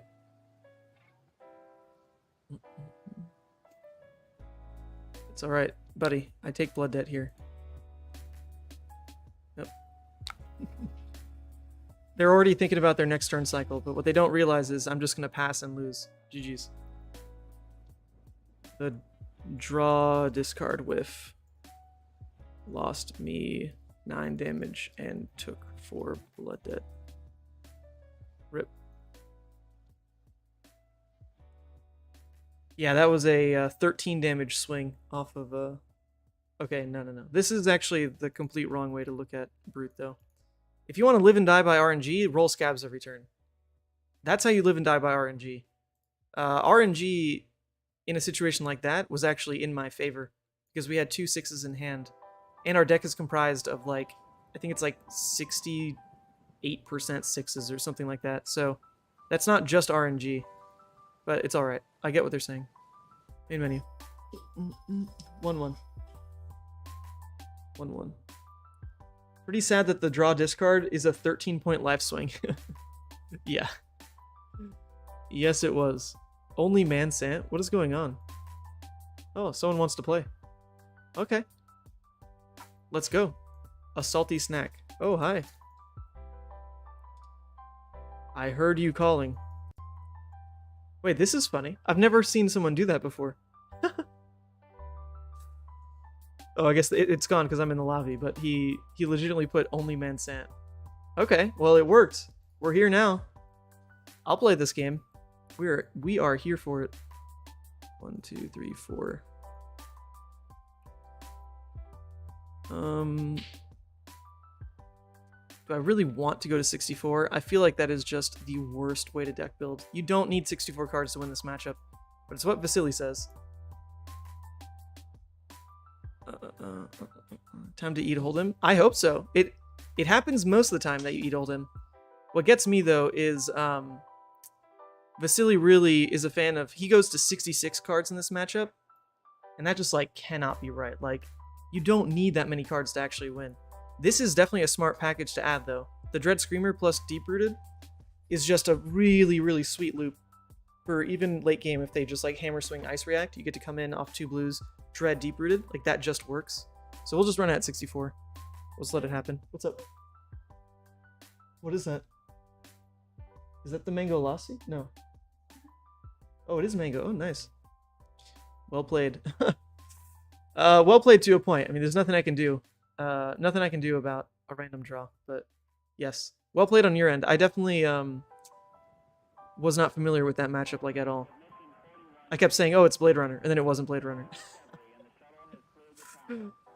All right, swinging like this. Yes, sir. I almost want to do this. I'm not saying I will, but this is a mistake. If that's like all you're going to do on your turn, I think I'd rather keep the Soul Harvest, but we can get rid of all of these because that puts us at the 3 we need, and it even protects us from Red Pummel. So I'll take that. Deep-Rooted Evil has always seemed like such a sick card to me. Recursive and powerful attack. Okay, the issue with it, though, is up until this exact purpose of adding it... Oh, this is not the right deck. Up until this exact purpose of using another 2-cost Gogan in Dread Screamer, albeit it's not a 6, the fact that this is filling your yard with not a 6 is then balanced out by the Dread Screamer, or by the Deep-Rooted Evil, and you can do it off of 2 blues, even through a Frostbite. It's like, in this matchup, for sure. Like, Deep-Rooted feels nuts, but in most other matchups, it is really awkward because it costs an entire blue to play just for 6 damage, and you have to have already banished a card. And the only cards that are really going to do that are going to be Dread Screamers and like Art of War to then enable Gogan to play at the Deep-Rooted. And you've already got an amazing curve of Dread Screamer next to a Graveling Growl for 13 off 3 cards, for example. So, like Deep-Rooted with a Dread Screamer is still 3 cards for 12. So it just like didn't really fit most of what you want to do. It works great next to the yellow Dread Screamer specifically. Very smart. But beyond that, questionable. Okay, so we can actually just come in for an 11 damage turn right now. Play the Dread into the Savage Feast, discard, draw. That's like okay. It's the most damage we can do on this turn. So I'm kind of keen to try it. The weird part is that these are 3 Blood Debt cards. And we'd be like launched into Blood Debt by doing that. But it is the most damage we can deal right now. So I'm down to try. I'm down to try. We'll see what happens. This definitely gets interrupted by a whole bunch of stuff. Definitely. Yeah, the other part with Deep-Rooted Evil is that it's a non-block, so you specifically need to play it out, normally like with an Art of War. You can't do anything with it if you just draw it, because it doesn't turn off Blood Debt by itself, and it costs an entire blue. So all of a sudden, you're asking for a deck that normally is pretty tight on its curve to keep a whole extra 2 cards that don't have an 8 Gogan and don't turn off Blood Debt. So it is just like an awful card to play through, to actually play through. But with this kind of deck, you've got Draw, Discard, Pulping, Wild Ride, Savage Feast, you got Art of War. I mean, you'll always have Art of War. You got Blood Rush. There are more ways to just get it out of hand. Now, does it happen every game? No. Sometimes you do have to just play that sucker out. Yeah, the chat doesn't show on stream. I couldn't fix it. I don't know what happened. Like, I keep trying to refresh it. But it just won't pull up. So we'll try to fix that when we can. Okay, yep. So he does force a card on top. That is the unfortunate part about this. Not the biggest deal. We can keep the Savage Feast in Arsenal. Draw another blue next turn. Him pitching this way is not, it's not super efficient for him. Oh, okay, he plays Staunch. Well, in that case, yes. In that case, it'll be fine. Cards that don't block in Levi seem like a huge burden. Yeah. You're telling me. Jesus, they hurt. They hurt. Okay, this is good. We are fine to keep this hand. Alright, come on. Let's see it. Odds are good to hit. We hit the Mark of the Beast. We love it. I doubt this is a defense reaction in Arsenal. Just, it's normally not what the Oldhim will put there, but it could be. What's your thought on Pulse of Iyslander? Oh, what's up? Fortune Moore. Your icon is remarkably similar to Forest Fire 101, who was like a childhood like YouTube sensation of mine. That dude made like Lego stop motion. Freaking hilarious. He's got like dark humor that he adds to it. It's really funny. Anyway, what's your thought on Pulse of Iyslander? I went over that at the right beginning of the stream, the very beginning of the stream. But overall, I think it's a really smart ban by LSS. They did a great job in hitting a card that's like really hard to be really mad about, but the impact is there. The impact is there tenfold. Because Pulse of Iyslander was a card that in any Oldhim matchup, if Oldhim found it, it was just nuts. Oldhim finds it, it's an amazing pitch card, or it's an amazing way to rip Oakenold first cycle. Did this come from Arsenal? No. Or did it? No, I thought he crowned. Okay, no, so we do get that. Okay, so Blooded's off because I discarded Mark of the Beast. So if I really want to play around like the Ice React, then I shouldn't swing Claw first, but damn it, I really want to because Blooded's already off.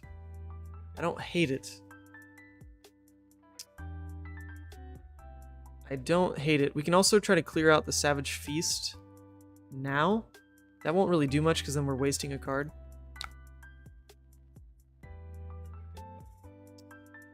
I think it's likely safer to just play at the Graveling, honestly.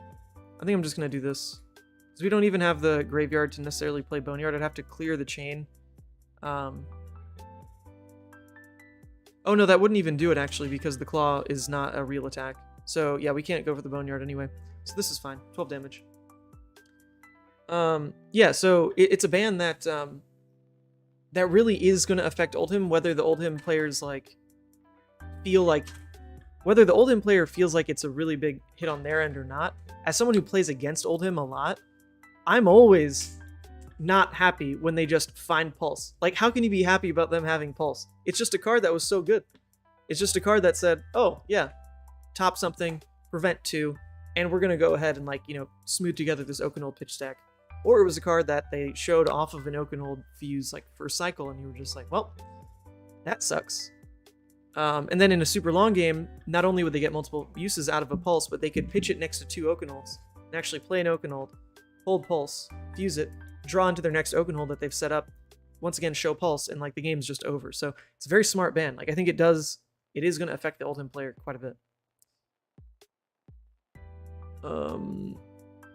Hey, you watched Forest Fire 2. Nice. Smart ban takes a few percentage points off the wins, but doesn't destroy the deck. Yep, exactly. Vinyl, 1 second. Well, this is an all-red hand. So we can take this opportunity to just block with these, play the Boneyard, since it's still playable at least. I think we're going to play it slow. There's no reason to use equipment on this. No reason. We also don't really mind blocking with Savage Feast. It's very much a card that you only really get to play out once, because it's a very specific hand that works with Savage Feast. But it can come up, it's just another way to, you play a Pulping or something, and then you get to just Savage Feast with the 1 floating.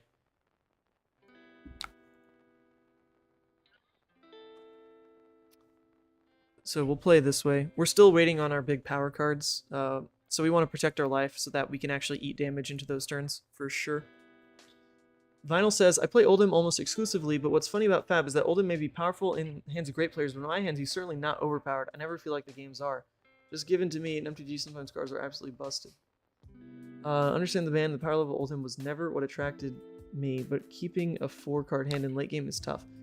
Yes, that is definitely just a rough spot for Oldhim to be now, where if he's setting up his pitch stack in Oaken, the one thing he needs to really play around now is his ability to actually keep that hand to Oakenold. That's just going to be tough, because it is a large hand, especially late game, for Oldhim to just say, okay, I'll eat it, and play Oaken. Me personally, it only makes my matchups better into Oldhim, so it's hard for me to really be upset about it. And I think the Oldhim players that are playing the more aggro build anyway were not really using the Oaken Pulse stack as like a core part of their game plan. It's something that could just come up. So I think those Oldhim players are fine. It's the very slow, dedicated Oldhim grinders that are going to feel that ban more than anybody, for sure. And there really isn't a easy way around it. Like you said, you don't just get to hold 4 cards to Oakenhold. Like the only way to pull it off now is like put an E-Pod in play, have a Tunic, and then use that to play your Oaken off of the double fuse. I mean, that's a way to do 3 cards now. Is that what Oldhims have to do? Don't know. Could be. Could be. So once again, we can just play for this.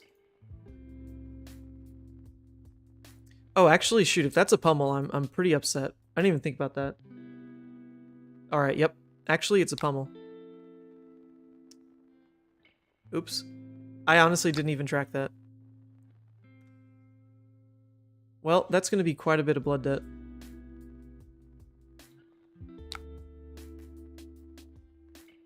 Oops. 5 blood debt, not the worst. I guess I'll go ahead and fill the graveyard with Endless Still Swing. That's rough. Endless was going to be such a good turn there. Wait, oops.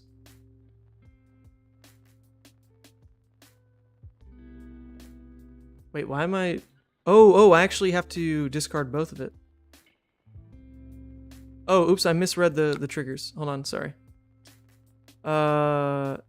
Yes. I misread which trigger was coming up. Okay, that's fine. So we just take 5 blood debt. It's alright. Funny thing is, Michael Fang cut 2 Okens from his deck at the PTI event Sunday after the Minneapolis Battle Hardened. Really? Wow, didn't know that. That's funny. Alright, well, this is a Savage Feast roll Scabskins kind of turn. Even if it doesn't hit, I mean, we still get to turn off Blood Debt this way. So it's alright.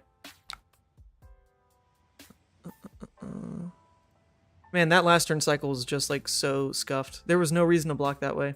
I could have just said no blocks even. Not the biggest deal. Alright, don't roll a 1 here. That'd be just so horrible. Alright, rolled a 2. Also not great. But we're not going to be dumb about it. Oof. Oh no, we'll draw 1 more card. We will draw 1 more card, actually, off the Savage Feast. So this isn't necessarily what we're forced into Arsenal. That's alright. That's alright. I wonder what it's like to play Briar and just roll into 3 channel mounts. Never been attracted to hard aggro. I do want to fully sleeve and ready to go to Levia with Ethan's Pro Tour list.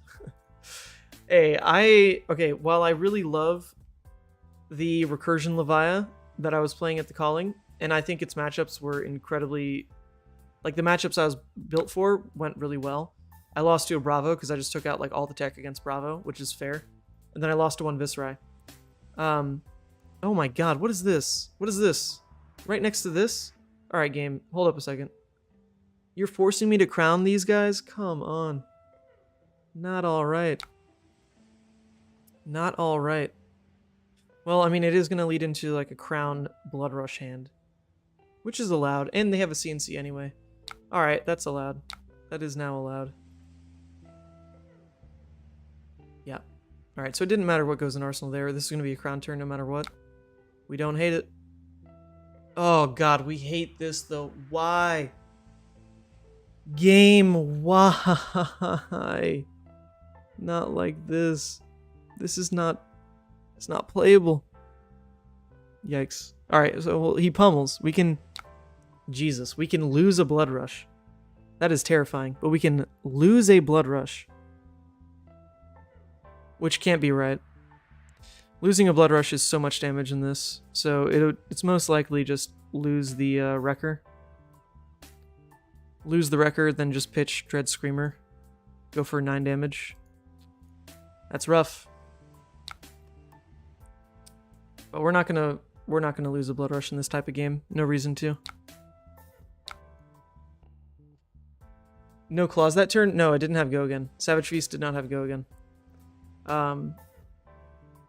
It's really only in here for Go Again off of like an Art of War, or if you roll Scabs, which I didn't have that turn. Pitch a Blood Rush to play one? No. Against Oldhim, if I'm not leading into a Blood Rush with like full resources floating, it will not do anything. Like, Stalagmite is going to add attacks anyway, and I wouldn't have an arsenal. So, nothing to do. Nothing to do. That Blood Rush would have dealt, like, maybe +2. Not good enough.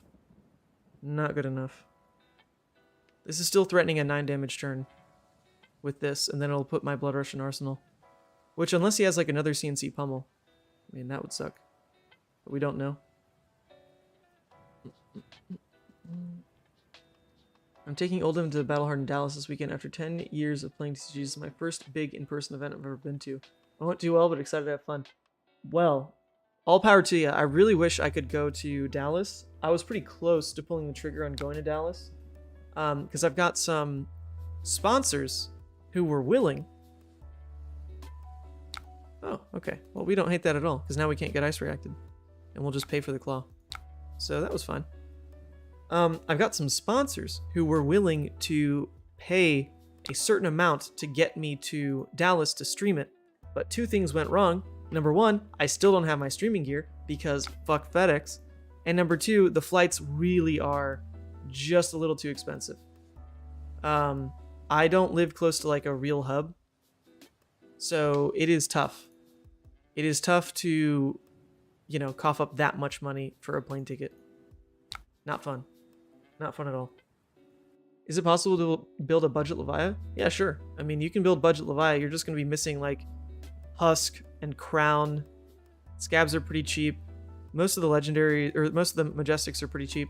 But like, the armor is so key. The armor is so good.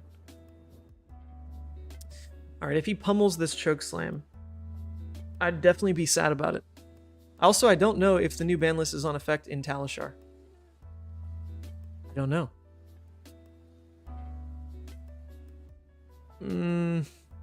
But even this hand doesn't let me just play for like an Endless Maw well. So I think we have to just Husk this. Feels bad. Definitely does feel bad. If we Husk this though, or if we don't rather, he can push this to 10 with a pummel. So we could just throw the Scabs. Oh no, but the Crush effect would still go through. Yeah, I don't know. We do wish we had one more block card in this hand and just play for the Endless instead. I think we'll just do this. See what happens. See what happens. The Crown saves you so much, it's needed. Yeah, I mean, that's how I look at that card these days. Card's nuts. Card is so good. The only thing from the announcements that aren't there yet are the changes to Zephyr and Footsteps. Oh, nice. Okay, so it is a new ban list. That's cool. Alright, so we don't need to make this a Blood Rush turn. We can make it just a Art of War turn.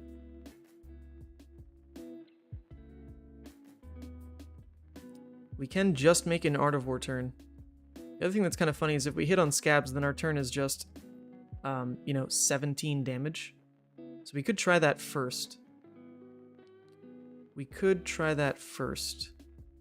Just pretend it's 17. We get interrupted by the Stalagmite. We get interrupted by Ice React. But we could lead with the Swing Big here, so that if he does do one of those things, we could respond with Art of War, banish Endless, draw, +1. Alright, I think that's worth it. We'll roll Scabs. It rolled a 6. Okay. Oh no, we're not going to re-roll that. Sure. We will come in for 8. Roll, baby. Yep, we did. Yep, this is the matchup where you need to take Gamblers because you roll a lot in this matchup comparatively. You roll a lot. Offensively, your cards are just worth so much more than they are defensively. Like, this card's worth 8 offensively, right? This card's worth 9 offensively. And against Oldhim, those cards, like, that value is just insane. Value's nuts. And so your ability to stack them on a singular turn, just also crazy. Also crazy. So you need to play for those kind of, like, damage stacking potential. Because the more go-agains you get, the more you just outvalue his deck. It's just what happens. That's why there's 3 extra Dread Screamer in this. Bringing in 3 yellow Dread Screamer. And what we haven't seen yet is the Deep-Rooted Evil. Haven't found it. We are down, at this point, basically 2 Art of Wars because we pitched one, and I guess we're either going to play or pitch this one. Oh, choose a reaction? Oh. Oh, I didn't even see. All right, he's going to staunch. He's going to gain a quicken. It's all right. The other thing by... all right, so he ice reacts. In that case, we want to go ahead.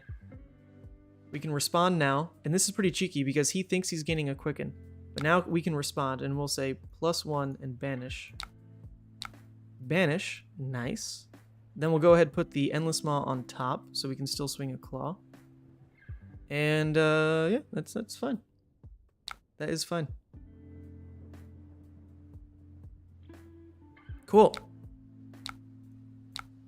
Okay, well, we see a blue and we see a 6. Those are 2 things in our recipe of playing Blood Rush that we definitely want to happen. So I think we should just keep both of those on top. I mean, they just don't hurt. The one problem would be, like, if this is next to other cards that are non-6s, we can't do anything with this Reckless. We can't block with it. But I'm willing to keep those there, because it is half of the hand we need for Blood Rush. Alright. Let's see. Okay, it is a Blood Rush hand. We dig it. We dig it.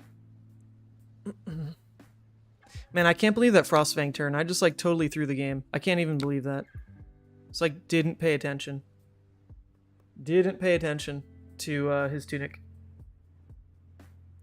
I don't think we really threw the game, but it felt like it in the moment. And I guess we'll see, because we took 5 blood debt and returned nothing.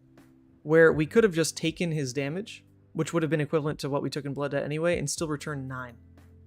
So we missed 9 damage is basically what happened. Nuts. Nuts, nuts. Nuts, nuts, nuts. This hand plays around Stalagmite and Ice React pretty well, because we can just go ahead and toss this up, and we'll still be able to pay for Claw Boneyard, so we really like this hand. This hand worked. This hand worked beautifully. And this is only our first Blood Rush, so in terms of power cards played, we played an Art of War that really wasn't a power play. It wasn't a power card, but it outplayed his getting a Quicken, and it still pushed our turn to be 12 damage. So it did what it's supposed to. But this is our first Blood Rush. And, okay, nice. He commits the Stalagmite. This is wonderful because the Stalagmite, like, literally does nothing on this turn. It just doesn't affect our damage, and it's his last use of it. So, I think that means both Stalagmite uses effectively did nothing, because the first one we played a Claw anyway. Okay. It's fine. If he Ice Reacts, same deal. We're just going to land like so much damage this turn. And if he doesn't Ice React, we get to Arsenal Endless Maw, which is also just nuts. Just nuts. Endless Maw and Boneyard are the 2 cards that, in terms of turning off Blood Debt, that are honestly the most potent in this kind of deck. Because they fit the Art of War and Blood Rush curves the best. Like a Boneyard off of Blood Rush, drawing an extra blue, lets you just use the 2 floating here. 2 floating here, 1 floating on Boneyard. If you draw double blue, then you get to go, or even blue-yellow, you get to go Claw with the floating 2, Claw with the yellow, Endless Maw with the blue. So these are like the best for Blood Rush, hands down. Hands down, hands down. So really happy to set those up here because there is one more Blood Rush coming. And he's down to 12. Yeah, so we should be happy. I was actually playing against the bot, just to test some damage stuff. And I came across an interaction I'd never seen before, which is I played a card that discarded Beast Within, and I had no more 6s in the deck, and I just died. I went to negative 9,999 because it doesn't stop. Beast Within actually doesn't... like, if you just don't banish a 6, I guess you just keep banishing your deck, even if there's no cards left. I don't know if that's how it's supposed to work, but that's what happened in Talishar. It's kind of funny. Okay. Well, this hand, if we want to play it super safe, is just... yeah, I guess if we want to play it like super safe, it's just an Endless Maw type of hand. If we want to play a bit greedy with it, we can go Dread Screamer for Graveling, but then we're weak to the Ice React. I like that better, though. But if he does Ice React, our turn, like, actually just ends and all we dealt was 5. We could also be a bit greedy with the Wild Ride.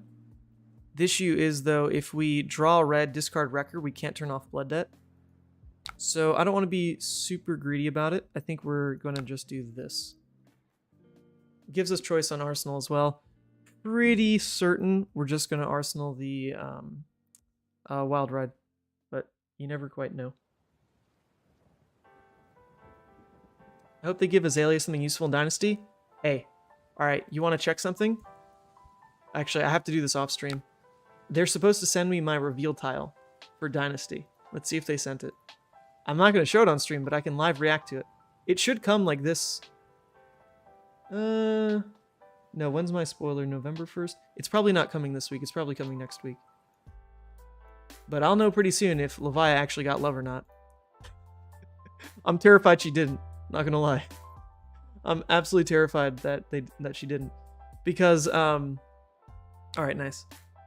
Because when they first told me about my spoiler, CNC, alright, we don't hate that. Like, we can let this go. If it's a pummel again, like, ugh, right?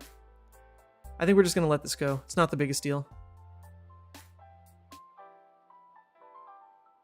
It's most likely a pummel, but it's gonna be the last time they really get to set that up. Here it comes. Yellow pummel, okay. We don't super mind. The issue here is all our turn's gonna be is basically swing dread. That's pretty rough. Yep, we can get rid of that. Yeah, I mean, this is probably all our turn is. Arsenal swing big sounds pretty decent. I guess depending on, like, if he takes it, maybe it's worth pushing with swing big for the claw. I don't know. We'll see. We'll see. Oh yeah, I should say thanks for the reinforce the line tech and fight. Helped my Guardian matches this past weekend. Oh, nice. Yeah, it's it wasn't my idea. It was Sam.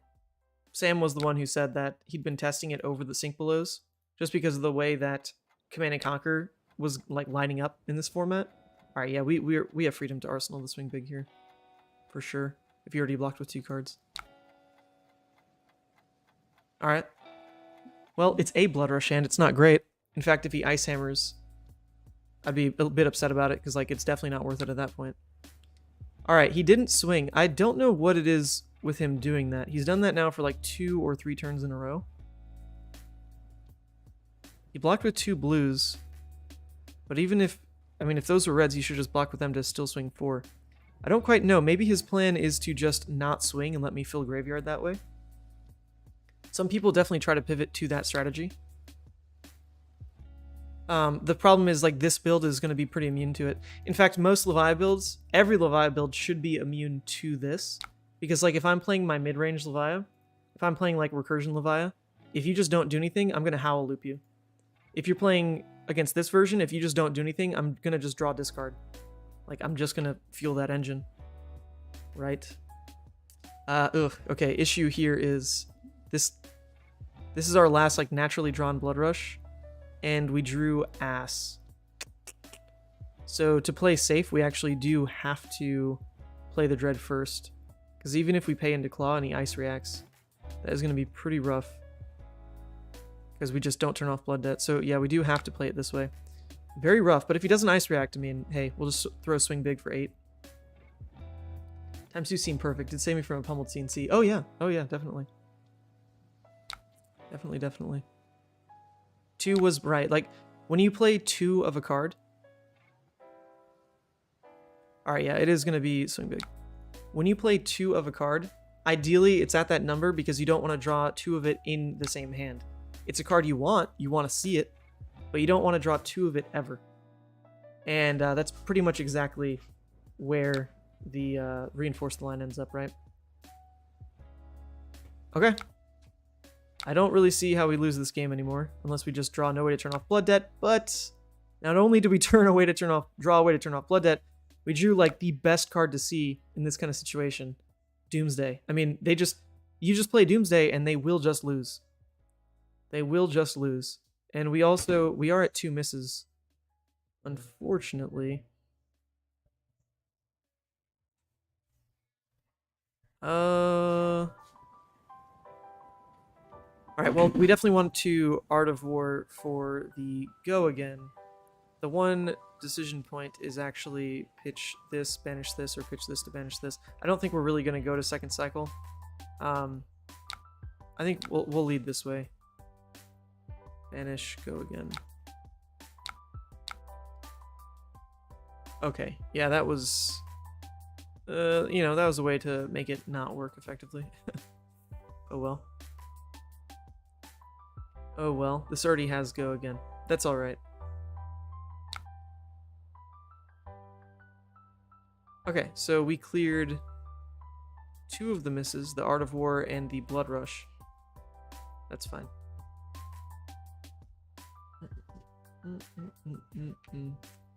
Yeah, so now if he sinks the ice, if he tries to go for the ice react, which is in a situation like this, it's what he should read as being super valuable. Like if you ice react here, I'm at 1 card in hand.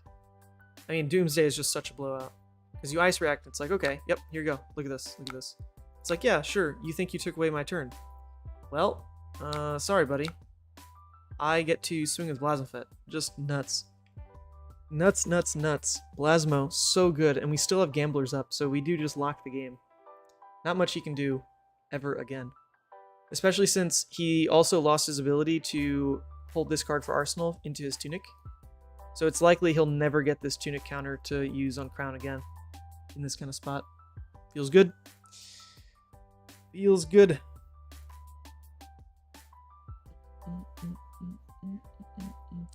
But about the spoiler card, the issue I've run into is when I was first told about my spoiler card. Oh man, he goes to 1. When I was first told about my spoiler card, okay, never mind, he goes to 2. Still reckless range. It's just over. Bless you. When I was first told about the spoiler card, they told me it was a Levia card, which, I mean, got me stoked. I mean, holy shit, they've never said that before. Oh, this is wonderful. We knew we were about to draw into the Deep-Rooted. Drawing it next to an Art of War is just... that's a godsend. Couldn't ask for a better draw there. Go again, banish. Just nuts. This is an 18 damage turn, most likely. So we get to go Deep-Rooted.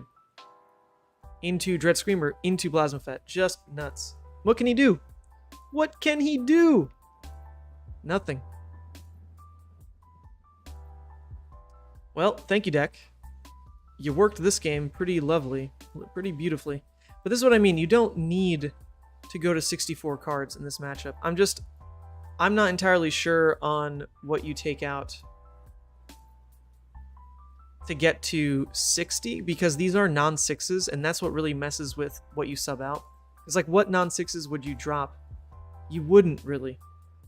Because the only non-6s you really run are like Art of War, Blood Rush, and your blue base. So adding them on top of your 60, it makes sense in that regard. Like it doesn't mess with your 6 count with that ratio.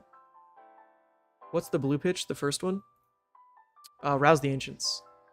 Which I have been thoroughly impressed by. Thoroughly impressed by.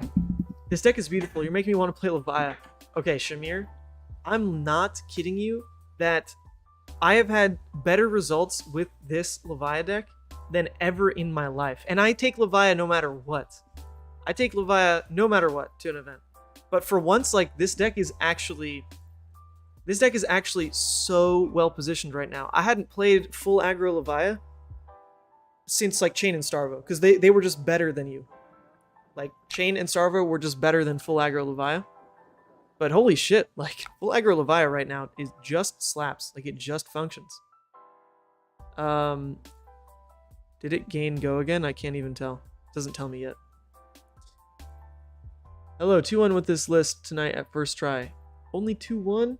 Come on, Pietro. Get those wins in. To be fair, I did just lose a game to Levia, where I drew discard. I'll be calling for a rematch sometimes. Sure thing. Oh, okay, it's just over right now. You can see what's about to happen, though. 6 into another 6 into Arsenal pulping for go again next turn. Sheesh. Levia competitive. What universe are we in? Well, no. So here's the thing. Like full aggro Levia. I'm not sure. I mean, I've got like so many Levia lists saved in here at some point, but Levia for me has gone through so many phases of player super aggro, but she just straight loses to Chain and Starvo because you weren't allowed to just non-block against those decks, right? So then full aggro just doesn't work, so you gotta play defensive, and then you play defensive Levia, like the Club Levia, and that deck was actually nuts in Starvo Chain format. It was really good. But then they rotate, and then the better aggro decks like Briar and Viserai are around, and so you can't really be the best aggro anymore, but you can prey on the control decks that are preying on them. So then you go back to like a mid-range Levia that plays heavy recursion. But then, as it turns out, the aggro decks, other than like Fi, I guess, are just not really pulling their weight this format, and it is just a control format. So then you go back to full aggro Levia, because full aggro Levia, if it's unchecked as just a deck that can just kind of not block and throw 12 and throw 12 and then spike 18 and then spike 21 and then spike 30, I mean, holy shit. Like, that just lines up so well. And this is like the first format that I feel like there's not a true punish to just playing like super greed aggro Levia like this, other than Fi. Fi is like the one deck that is punishing this version of Levia right now. Other than like Levia's own stumbles, like the game we just played, right, where we're absolutely smacking a Dory, and then Wild Ride with 2 hits in hand discards a Rouse the Ancients, and then we take 5 blood debt and the game's over. Like, those issues will always happen.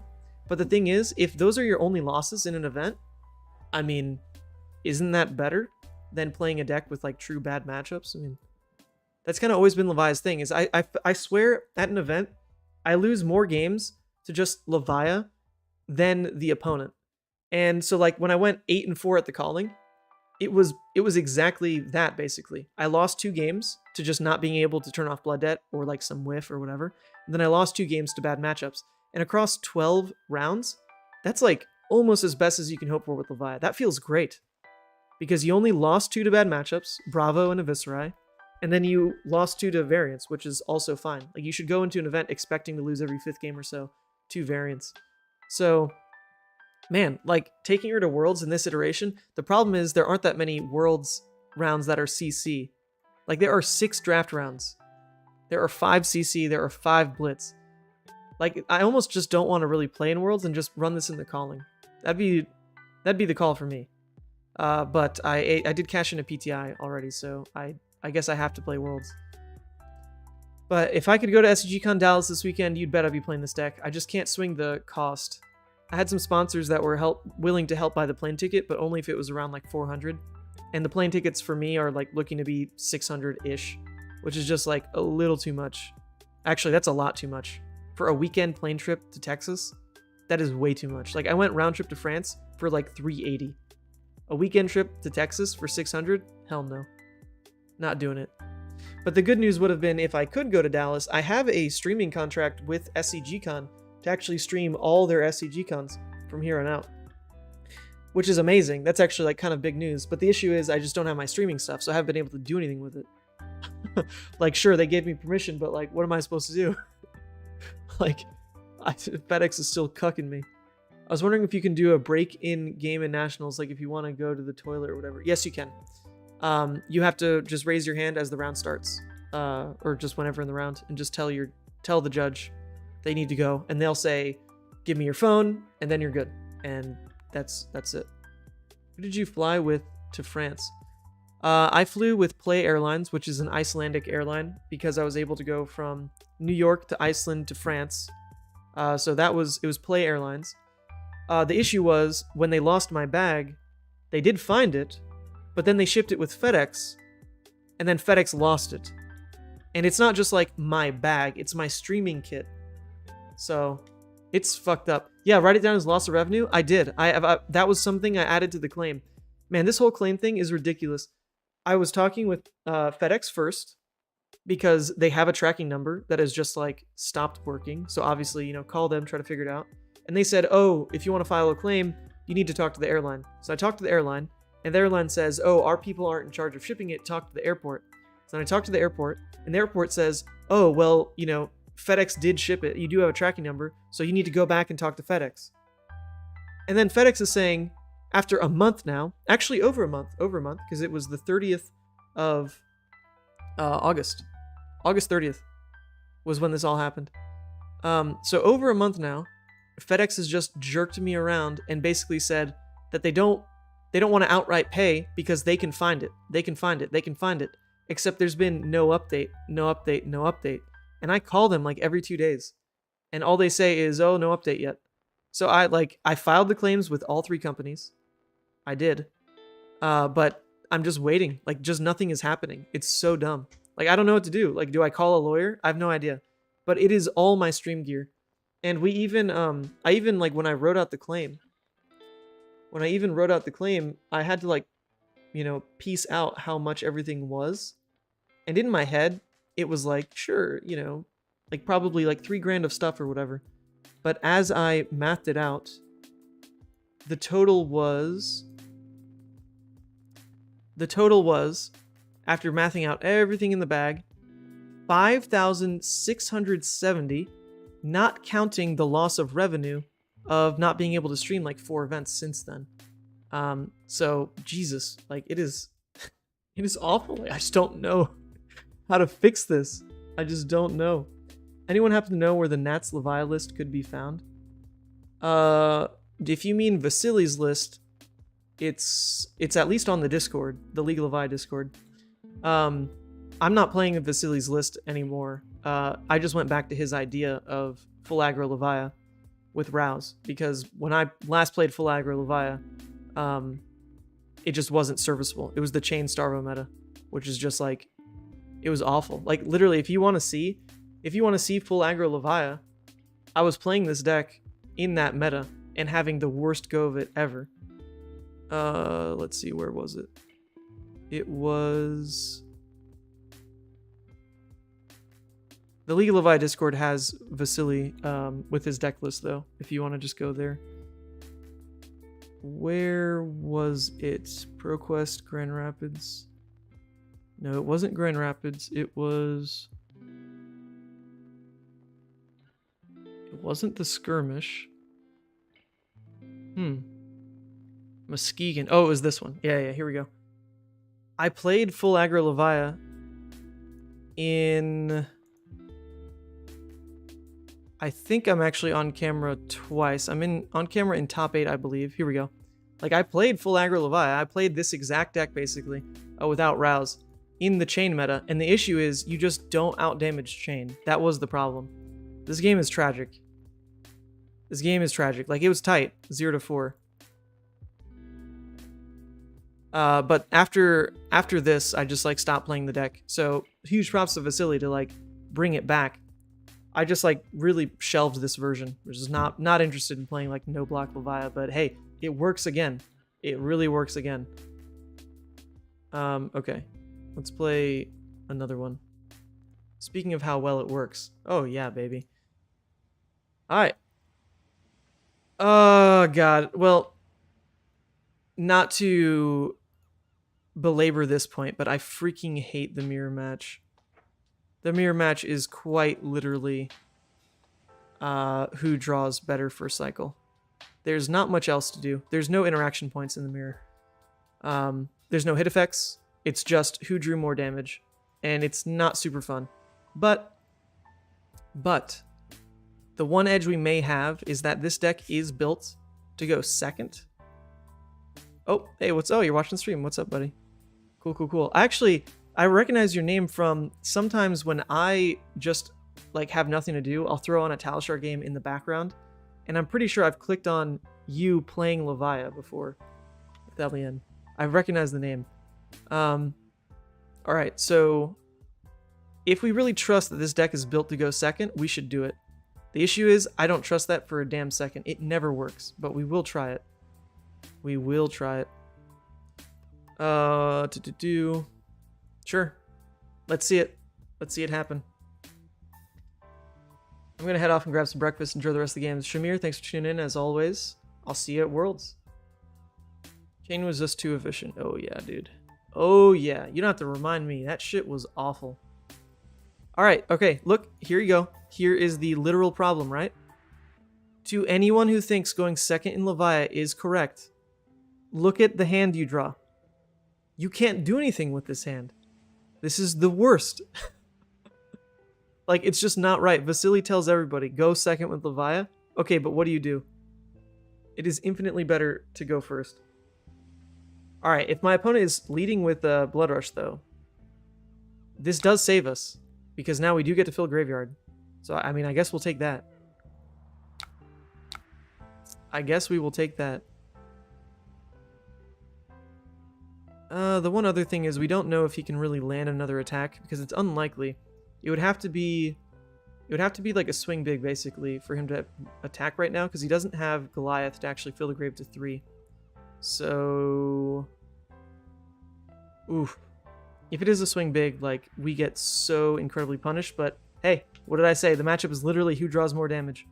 So we want to block like this, and then we'll block with Graveling on the next swing, and then just not do anything with the mark. There's no point. If he swings at something big on the 3rd swing, sure, it'll buy HP, but it's not that good. Yeah, so we'll just block like this. We're going to leak 2. If that's a swing big... Oh, it's a Bare Fangs. Okay. Sure. Alright, so we've already seen now who is better at drawing cards in Levia. We have already seen it.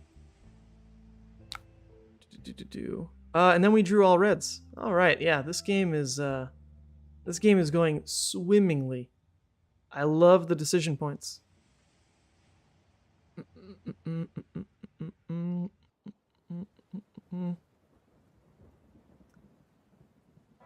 Yeah, this is awful. The most damage we can hope to present with this hand would be roll Scabs and then Boneyard into Graveling. Would be the most we can do, so we will go for that, because it's quite literally who deals more damage. So we'll pretend. We'll pretend that we deal more damage.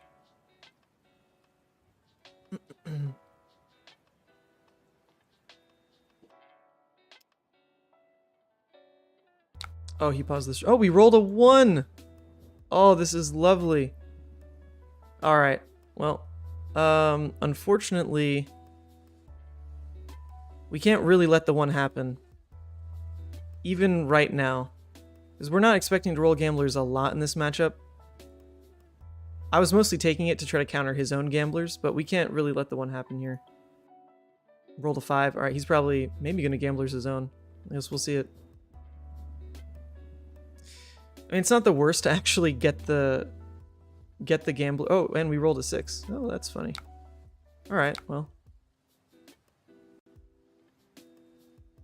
It's not the worst to actually get the graveyard fill there. I'm sure he doesn't hate it either. But, I mean, this hand was just awful. This hand is just disgusting.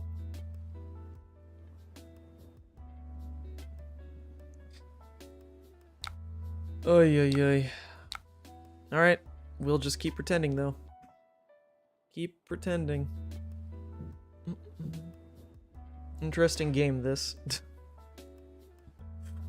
Not really. I really think Levia mirrors are some of the most uninteresting games you can play.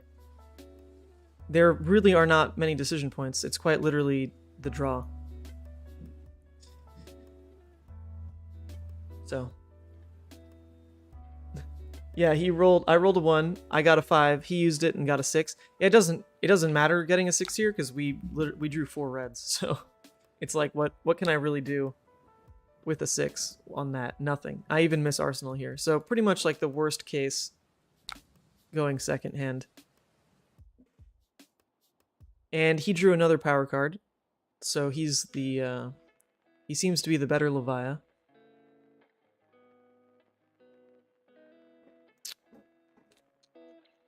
Alright, he banished... Is that a second Mark the Beast? Nice. I'm gonna need to talk to Jotrick.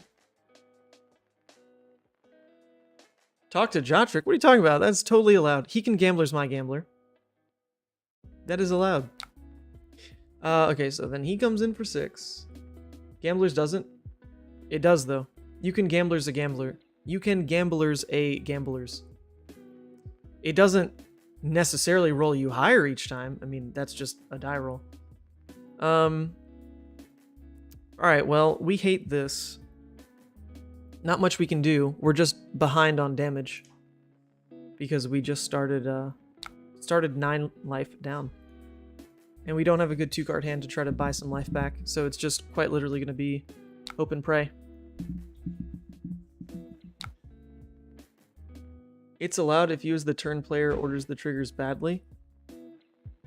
Oh, I see what you're saying. I would give him the opportunity to gamblers first and then layer my gamblers on top of his. Is that right, though? Because it says whenever. So once I triggers gamblers, it gives him another window, I would think. Oh, nice! And we discarded a Blood Rush. Alright, so it is over. I really enjoyed the half a turn we got to play this game. Oh, he's not going to block it, though. You should really block that. If you block that, it doesn't have Dominate. Okay. Well, I don't know why he didn't block that, because our turn would have just ended and we would have taken 4 blood debt. But okay.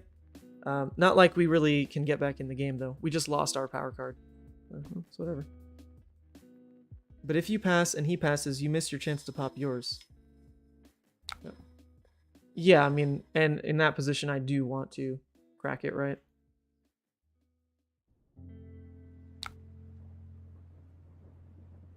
Oh, Lord. All right. Once per event, that would trigger them? Well, I don't know. It says whenever. It does say whenever. It doesn't say once per turn whenever a hero rolls. I don't know. I don't know. Oh my god. Well, now he's running into his own issues. Jesus. Maybe we can win. Unfortunately, our hand is trash. The best we can do is try to just return Hungering, Arsenal, Deadwood into our own crown. That's pretty much all we got right now. But, you know, he takes some blood debt here, so sure, we'll let it happen.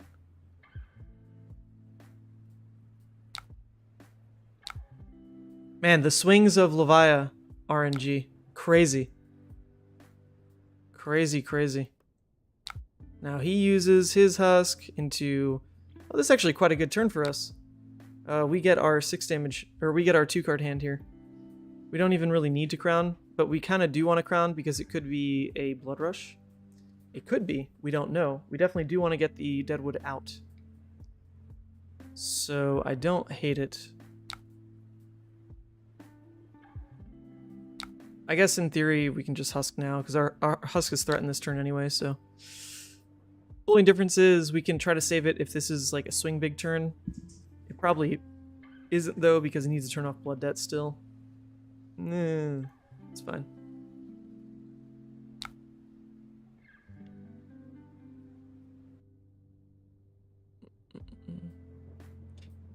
Alright, into his own Endless Maw. Okay, actually this is pretty big for us because he had a horrible pitch.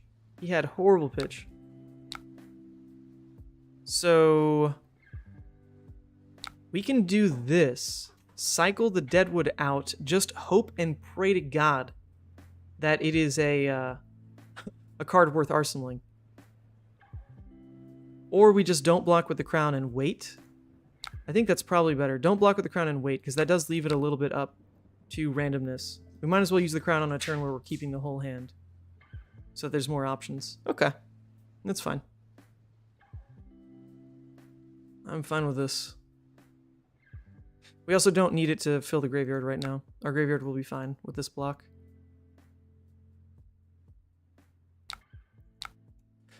Alright. We still have not played a single power card, and he's played an Art of War and a Blood Rush. So, still not super likely. Okay, but he's blocking down, so his turn is likely another Endless Maw. That's pretty cool. Okay, yep, it's another Endless Maw. Now we are going to keep the hand. The love of God, we would love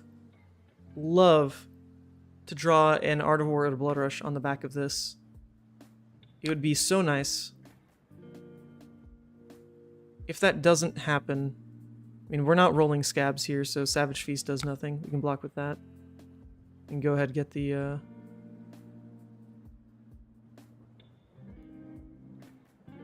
We can go ahead and get the Deadwood out. I mean, we drew double blue, though. Like, our damage is going to suck. Oh, wait, choose reaction. Hold up a second. What the hell? Sorry, didn't let me crown.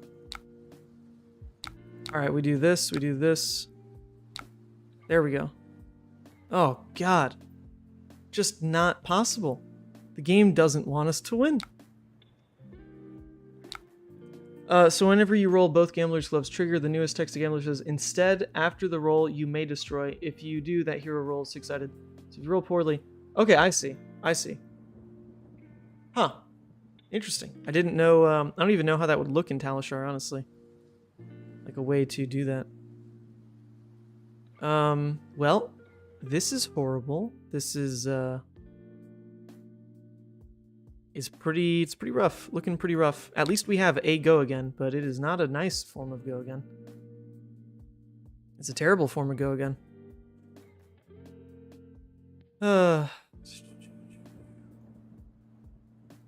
They'll say no. Yep, and then you resolve yours. Yep, yep, yep. That makes sense.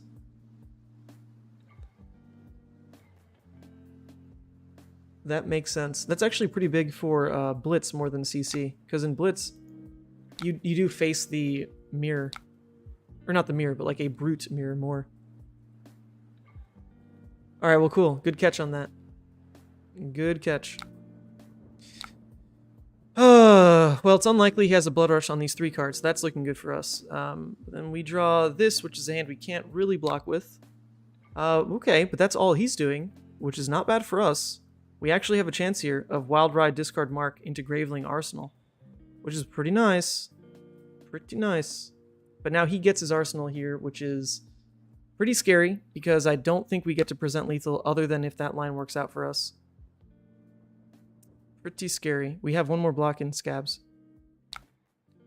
Alright, let's see it, game. Well, that sucks. That sucks. We now have to play the Mark of the Beast to turn off Blood Debt, and we drew a red, so we don't even get to work in a Claw, then Mark. Oh, God. Ugh, disgusting. Man, that actually could have gone so different. Discard the Mark. Come on, game. We needed, like, one thing to go right this game. You couldn't give it to us? You couldn't give it to us? Come on. Alright, this does force 2 cards out of his hand, though. And he is dead to Reckless, which I don't think we've seen yet, so, I mean... Maybe we don't hate it. We do hate this, though. I guess we don't hate it that much. We don't hate it that much. I think we actually win this game. That's insane. Because we're digging more with the Art of War as well. Yeah, so we can even prevent ourselves from going to 2, which is cool. We can stop that. We can take 2, go to 3. And then still play our Art of War. Wow. I think we actually might win this. He got his bricks late. We got our bricks early. Still so sad that, like, this is how the game goes, though. I don't know. Is it go again or is it buff? The issue being, buff is, like, always live. And then we can just Arsenal something, whereas the go again demands that we at least draw a blue. So I think I have to go buff. He's forced on blockout mode anyway. What the fuck is this? Are you serious, game? Oh my god. Oh my god. Let me think really long and hard about our options with this hand. Huh. Oh, that's right, there are no options with this hand. Oh, that's crazy. That's crazy, dude. That's so insane. That's so insane. So insane. Like, literally all we can do now is roll Scabs to try to go Claw Claw. And that's all we got. No. No. I drew BRB and Rouse, lol. Alright. Alright, we did roll a 5, though, so if there's a world, it's this one. Jesus Christ. Nothing was live on that buff go again choice? No, yes it was, because we can draw any 2 cost, plus any resource card, and just go claw, or go attack into claw, because we would have the 2 floating on Rouse. So any attack is good enough. For the go again, that costs 2 into a yellow draw, which is like a bit more hopeful.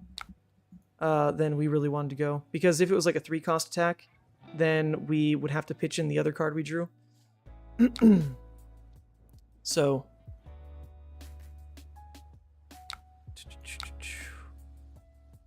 Jesus Christ. Well, with that draw, what are the choices, eh? Pretty much none. Pretty much none. God, this is so dumb. Alright, let me determine to roll scabs and whether you win or lose. I mean, this is just the type of game. Alright, he rolled a 3. So, I guess we stay in the game.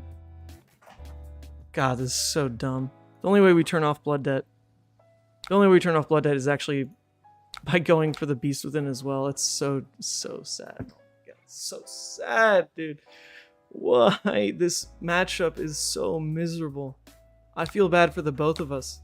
It's just nothing but feels bad. Okay, now if he just drew Reckless, we lose. Oh my god, I almost would rather just like not attack because I have Reckless coming up. I haven't pitched it yet. But now he could just have Reckless and I'd just lose myself. Like, what do you do? I could have had Reckless for the past like 3 turns now. I didn't find it. But we're still a few turns away from actually seeing the full deck. Because I've only drawn 4 cards with Art of War and Blood Rush. So that only puts me 1 turn cycle ahead. So that means by turn 14 I'll have seen the full deck. Which is not... I mean, I just can't survive that long. I can't hope that I just draw... Ugh, okay, whatever. Just show me Reckless, honestly. Show me Reckless. Or if that's just the game. If that's just how it is, it's fine. It would just be a Levia game. Alright, let's see it. Just show me Reckless. Me too. I mean, I didn't see it for the past 3 turns either. But if you got it, you got it. That's how the answer is. Oh shoot. He doesn't have a way to turn off Blood Debt either. Uh-oh. Alright, don't troll me, brother. I've seen your whole hand now. Unless this arsenal cards are Reckless. Yep, just Levia things. Yes, it's the game. It's the game! It's the game!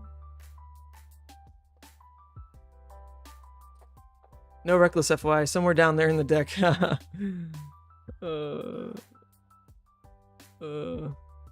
This has been an RNG fest, to be honest. Oh, just Levia players. Levia players, back and forth.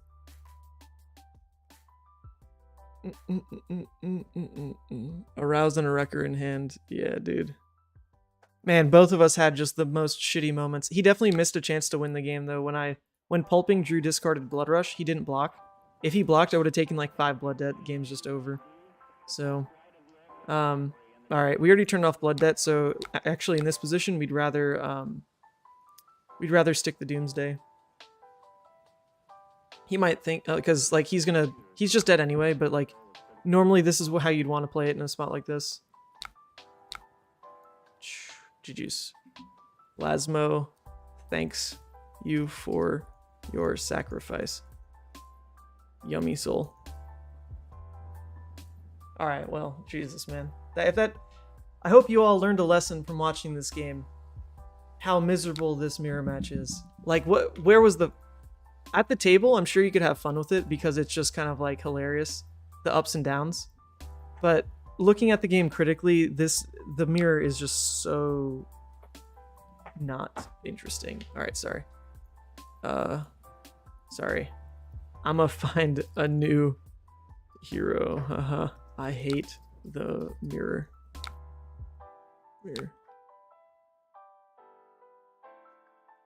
Heads up. That was fun. Missed at least chances to win. Yeah, we both did. We both did. It was quite the up and down. It was quite the up and down. Alright, so I'm gonna have to end the stream in like 15 minutes, so we've got some time for Blitz. We've got a time for like a Blitz game to cap the night. But then that's gonna be it. that is going to be it after this. Let me just pull up my Blitz list. So far, this is my Armory winning list. I made a couple changes. I'm down to try, though. Ooh, it's against an Ira. This matchup is awful. Hi. Have fun. This matchup makes me hate my life. I mean, most things do in this format, not gonna lie. Most things do. Oh, that's right, no sideboarding. Yep, we'll go first.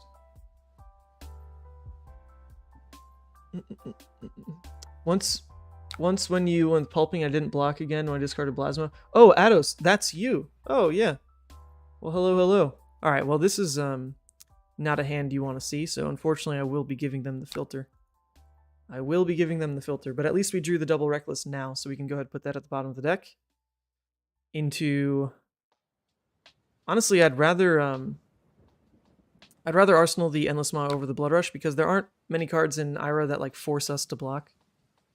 And if we arsenal the Endless, then that guarantees we have the attack for Blood Rush, so we'll do that. All right, nice. We'll do that. Nice. Oh. Yeah, GG's Ados. I hope you go back and watch that, because it's just a shit show. Like, on my end, on your end, it's kind of hilarious. Like, how bad that game went for both of us. Oy. Okay, well, here's the deal. It's Blitz, so you pretty much husk immediately. You can have it. Oh, and he's gonna Razor it. Dear God. Alright, well.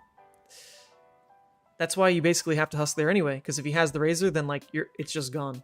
It's just gone immediately anyway. The unfortunate part here is blocking Mask might take our crown. We didn't want that. If he just... Okay, he doesn't. Okay, that's nice. Sure, so now we get to Blood Rush. Well, not great, not gonna lie. We're gonna sack our Goliath to get ourselves to 3 in the yard. We're 1 card inefficient on this. Oh, actually, hold up a second. If we Goliath for the Boneyard, that doesn't work. So we will have to Goliath for the Endless Maw. That's fine. Ugh, it's a little rough to see happen, because we don't get to reset an Arsenal card here. But it's a lot of damage. It is a lot of damage. 13, and he's at 14. The unfortunate part is we just sent both our Reckless Wings to the exact bottom of the deck. So will we actually get to see them this game? Definitely not, basically. Definitely not. He went to 1. Alright, this is ridiculous because we can't win with Reckless anymore. They're too far away. Unfortunate. Yeah, you were high rolling too, and then Brick. Dude. That's just our life, apparently. That's just what happened to us. Okay, so we can go for a 12 damage hand off of the hooves. No, not exactly, because we wouldn't be at 3 in graveyard. So best we can really do is try to come in with Swing Big, Arsenal the Boneyard, block with Savage this turn. Take 1 Blood Debt. It's really not so bad. It's really not so bad. We have other dominates in the deck. Like, we've got Pulping, we've got Convulsions. So we can play for those outs as well to just straight end the game. Because he already blocked with his equipment. God, this format. Oy. Yeah, actually his mask is gone. That's crazy. I didn't even notice that. So we don't really have to worry. Alright, we don't even have an Arsenal. Okay. Yeah, we don't have an Arsenal. So we'll just save our HP as we can. Let's do this. The issue by block... I know it has Go Again, but we don't necessarily get to cover a full 3. The issue is, like, if he follows up with a Snatch, that's pretty rough. We'll take this as well. If it's a Snatch, we'll have to lose our Arsenal, but it's not the biggest deal. It's Torrent of Tempo. Well, he can't do anything with the go again anyway. The one thing we need to be concerned about now is we will take 1 blood debt on our turn because we're just going to play the swing big mark. So that's 8. We take 5, we would go to 3. We take 1, we go to 2. We have our armor up. But it's into his tunic turn, but we're throwing 8. He's going to block with 3 cards. I think we're fine. We should just be fine. If we were going to 1 or something, I'd be more scared because Ancestral, or I guess like literally just Ancestral, would kind of be the death of us.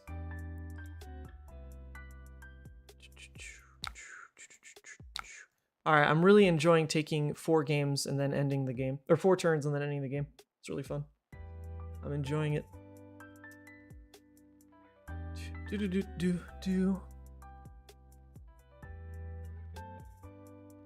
I hope that wasn't a real disconnect. Gotta run. Hey, good night, man. Pleasure playing ya. It was a fun one, like, honestly. Funny. Not necessarily fun. Funny, though. For sure. For sure. Okay, yeah, so we do just win now because we have our hooves play live, which is really cool, where we get to just go. Oh shoot. Well, no, we don't, because he attacks with 1 more Kodachi. Man, that's unfortunate. We almost had the play up where you get to just Boneyard into hooves nourishing, but we don't have it. We unfortunately do not have it. We have the wild rides, though. The wild rides are definitely fine.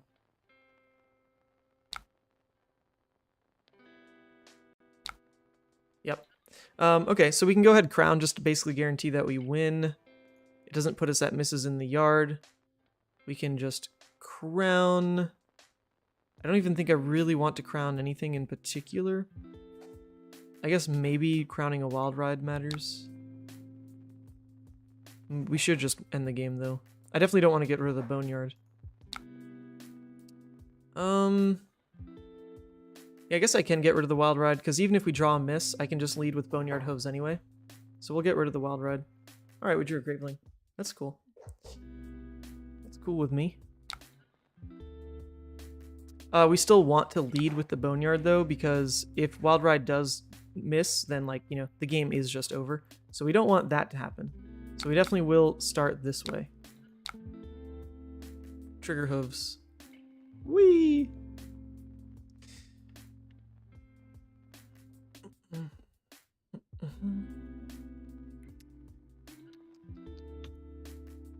Alright, yes, destroy please, thank you. I'll take that action point any day. Then we can wild ride, and then, like, pretty much no matter what we draw, we do just win. Because we'll get to claw at the end of the wild ride. Okay, not necessarily true now. He did protect. Well, no, he's going to take nothing here. He can wild ride with a combo piece, block 5, right? Or does it give +2? +2? Block 4, take 2, claw? No, so we still just win. Oh, never mind. If we miss, we don't. And we did miss. We did miss. Discarded a blue dread screamer. Oh well. Sure, put that in arsenal. Alright, well, we can win again. We just need pulping to hit. I guess what's hilarious, though, is that if, Jesus, if pulping, if he has, like, a defense react, like Flick Flack or something, and we don't have a way to turn off Blood Debt, we could still just lose again. Oh my god. Okay, no, we drew a blue. A blue will do it. A blue should seal it. Because that means we do get to play Swing Big now. Jesus Christ.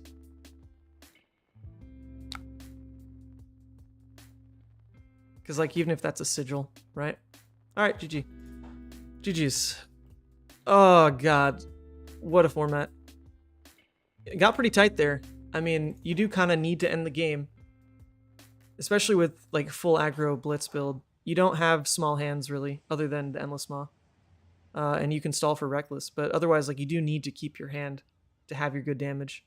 Well, alright, that was it. That's going to be the stream for tonight. Sandra, aka Woman Sant, has a huge exam tomorrow, so I do need to wrap it up on time. Couple things though. The Clash video, the Clash announcement is coming tomorrow. I scheduled it to come out right before the live stream. Look at this. It's dropping at, I believe, like 15 minutes before the live stream. So be sure to jump on that so that when I start the stream, we can go ahead and talk through it all, which will be fun.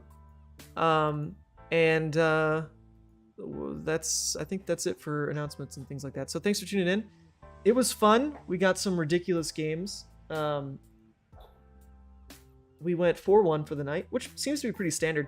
I think what we need to start doing is I need to put together like some kind of fear factor, you know, like if I go negative on the day, there must be some kind of punishment. I have one of those like Pocky chips, like the ones that, oh actually, one second, it's right here.